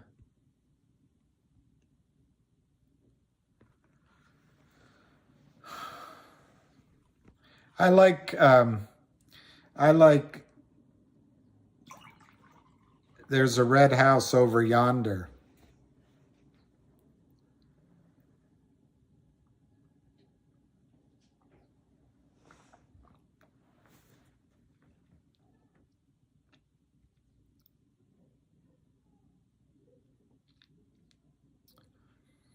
Yeah. Do you know all music is a copy of a copy?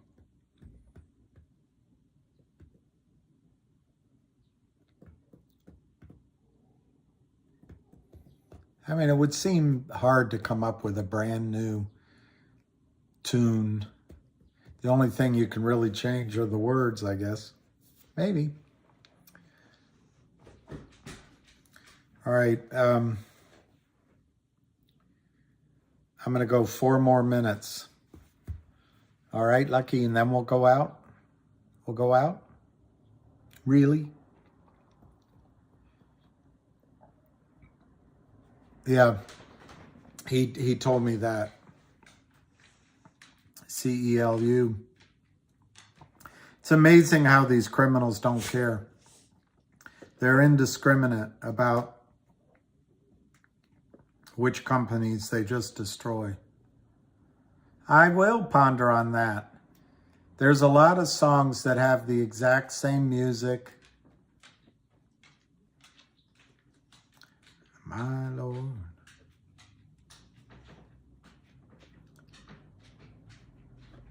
I will ponder. I ponder. Are you experienced? That's right.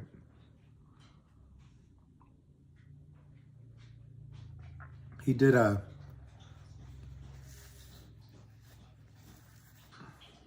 Boy, he rose so quickly and crashed so quickly too. But he had talent. I don't want a pickle. I just want to ride my motorcycle. Well, that's exactly right. They might be. That's a good one, Didif. No ponder. No deeper than that.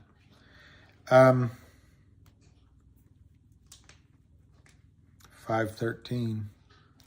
Dun, dun, dun, dun. I had choices.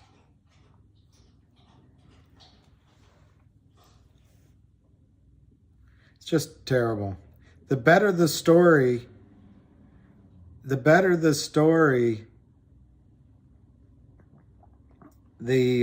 more they destroy it.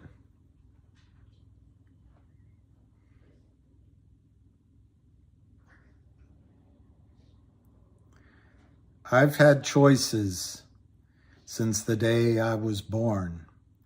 There were voices that told me right from wrong. If I had listened, no, I wouldn't be here today, living and dying with the choices I made. I was tempted. By an early age, I found I liked drinking. Oh, and I never turned it down. There were loved ones, but I turned them all away.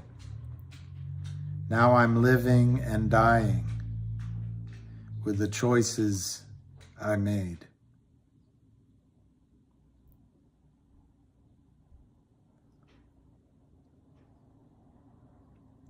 I guess I'm paying for the things that I have done. If I could go back, oh, Lord knows I'd run, but I'm still losing this game of life I play, living and dying with the choices I made. We all have choices. No ham today, choices. Seek and ye shall find. Knock, knock, and there was no ham call today. All right, guys, it's 5:15. I'm going to say time to walk the dog. And all I can say is there'll be more to be revealed. Keep your fingers crossed for 10 smackers. And if we go to 10 smackers, you'll have choices. You'll have choices. And then you'll be living and dying with the choices you make. All right, see y'all later.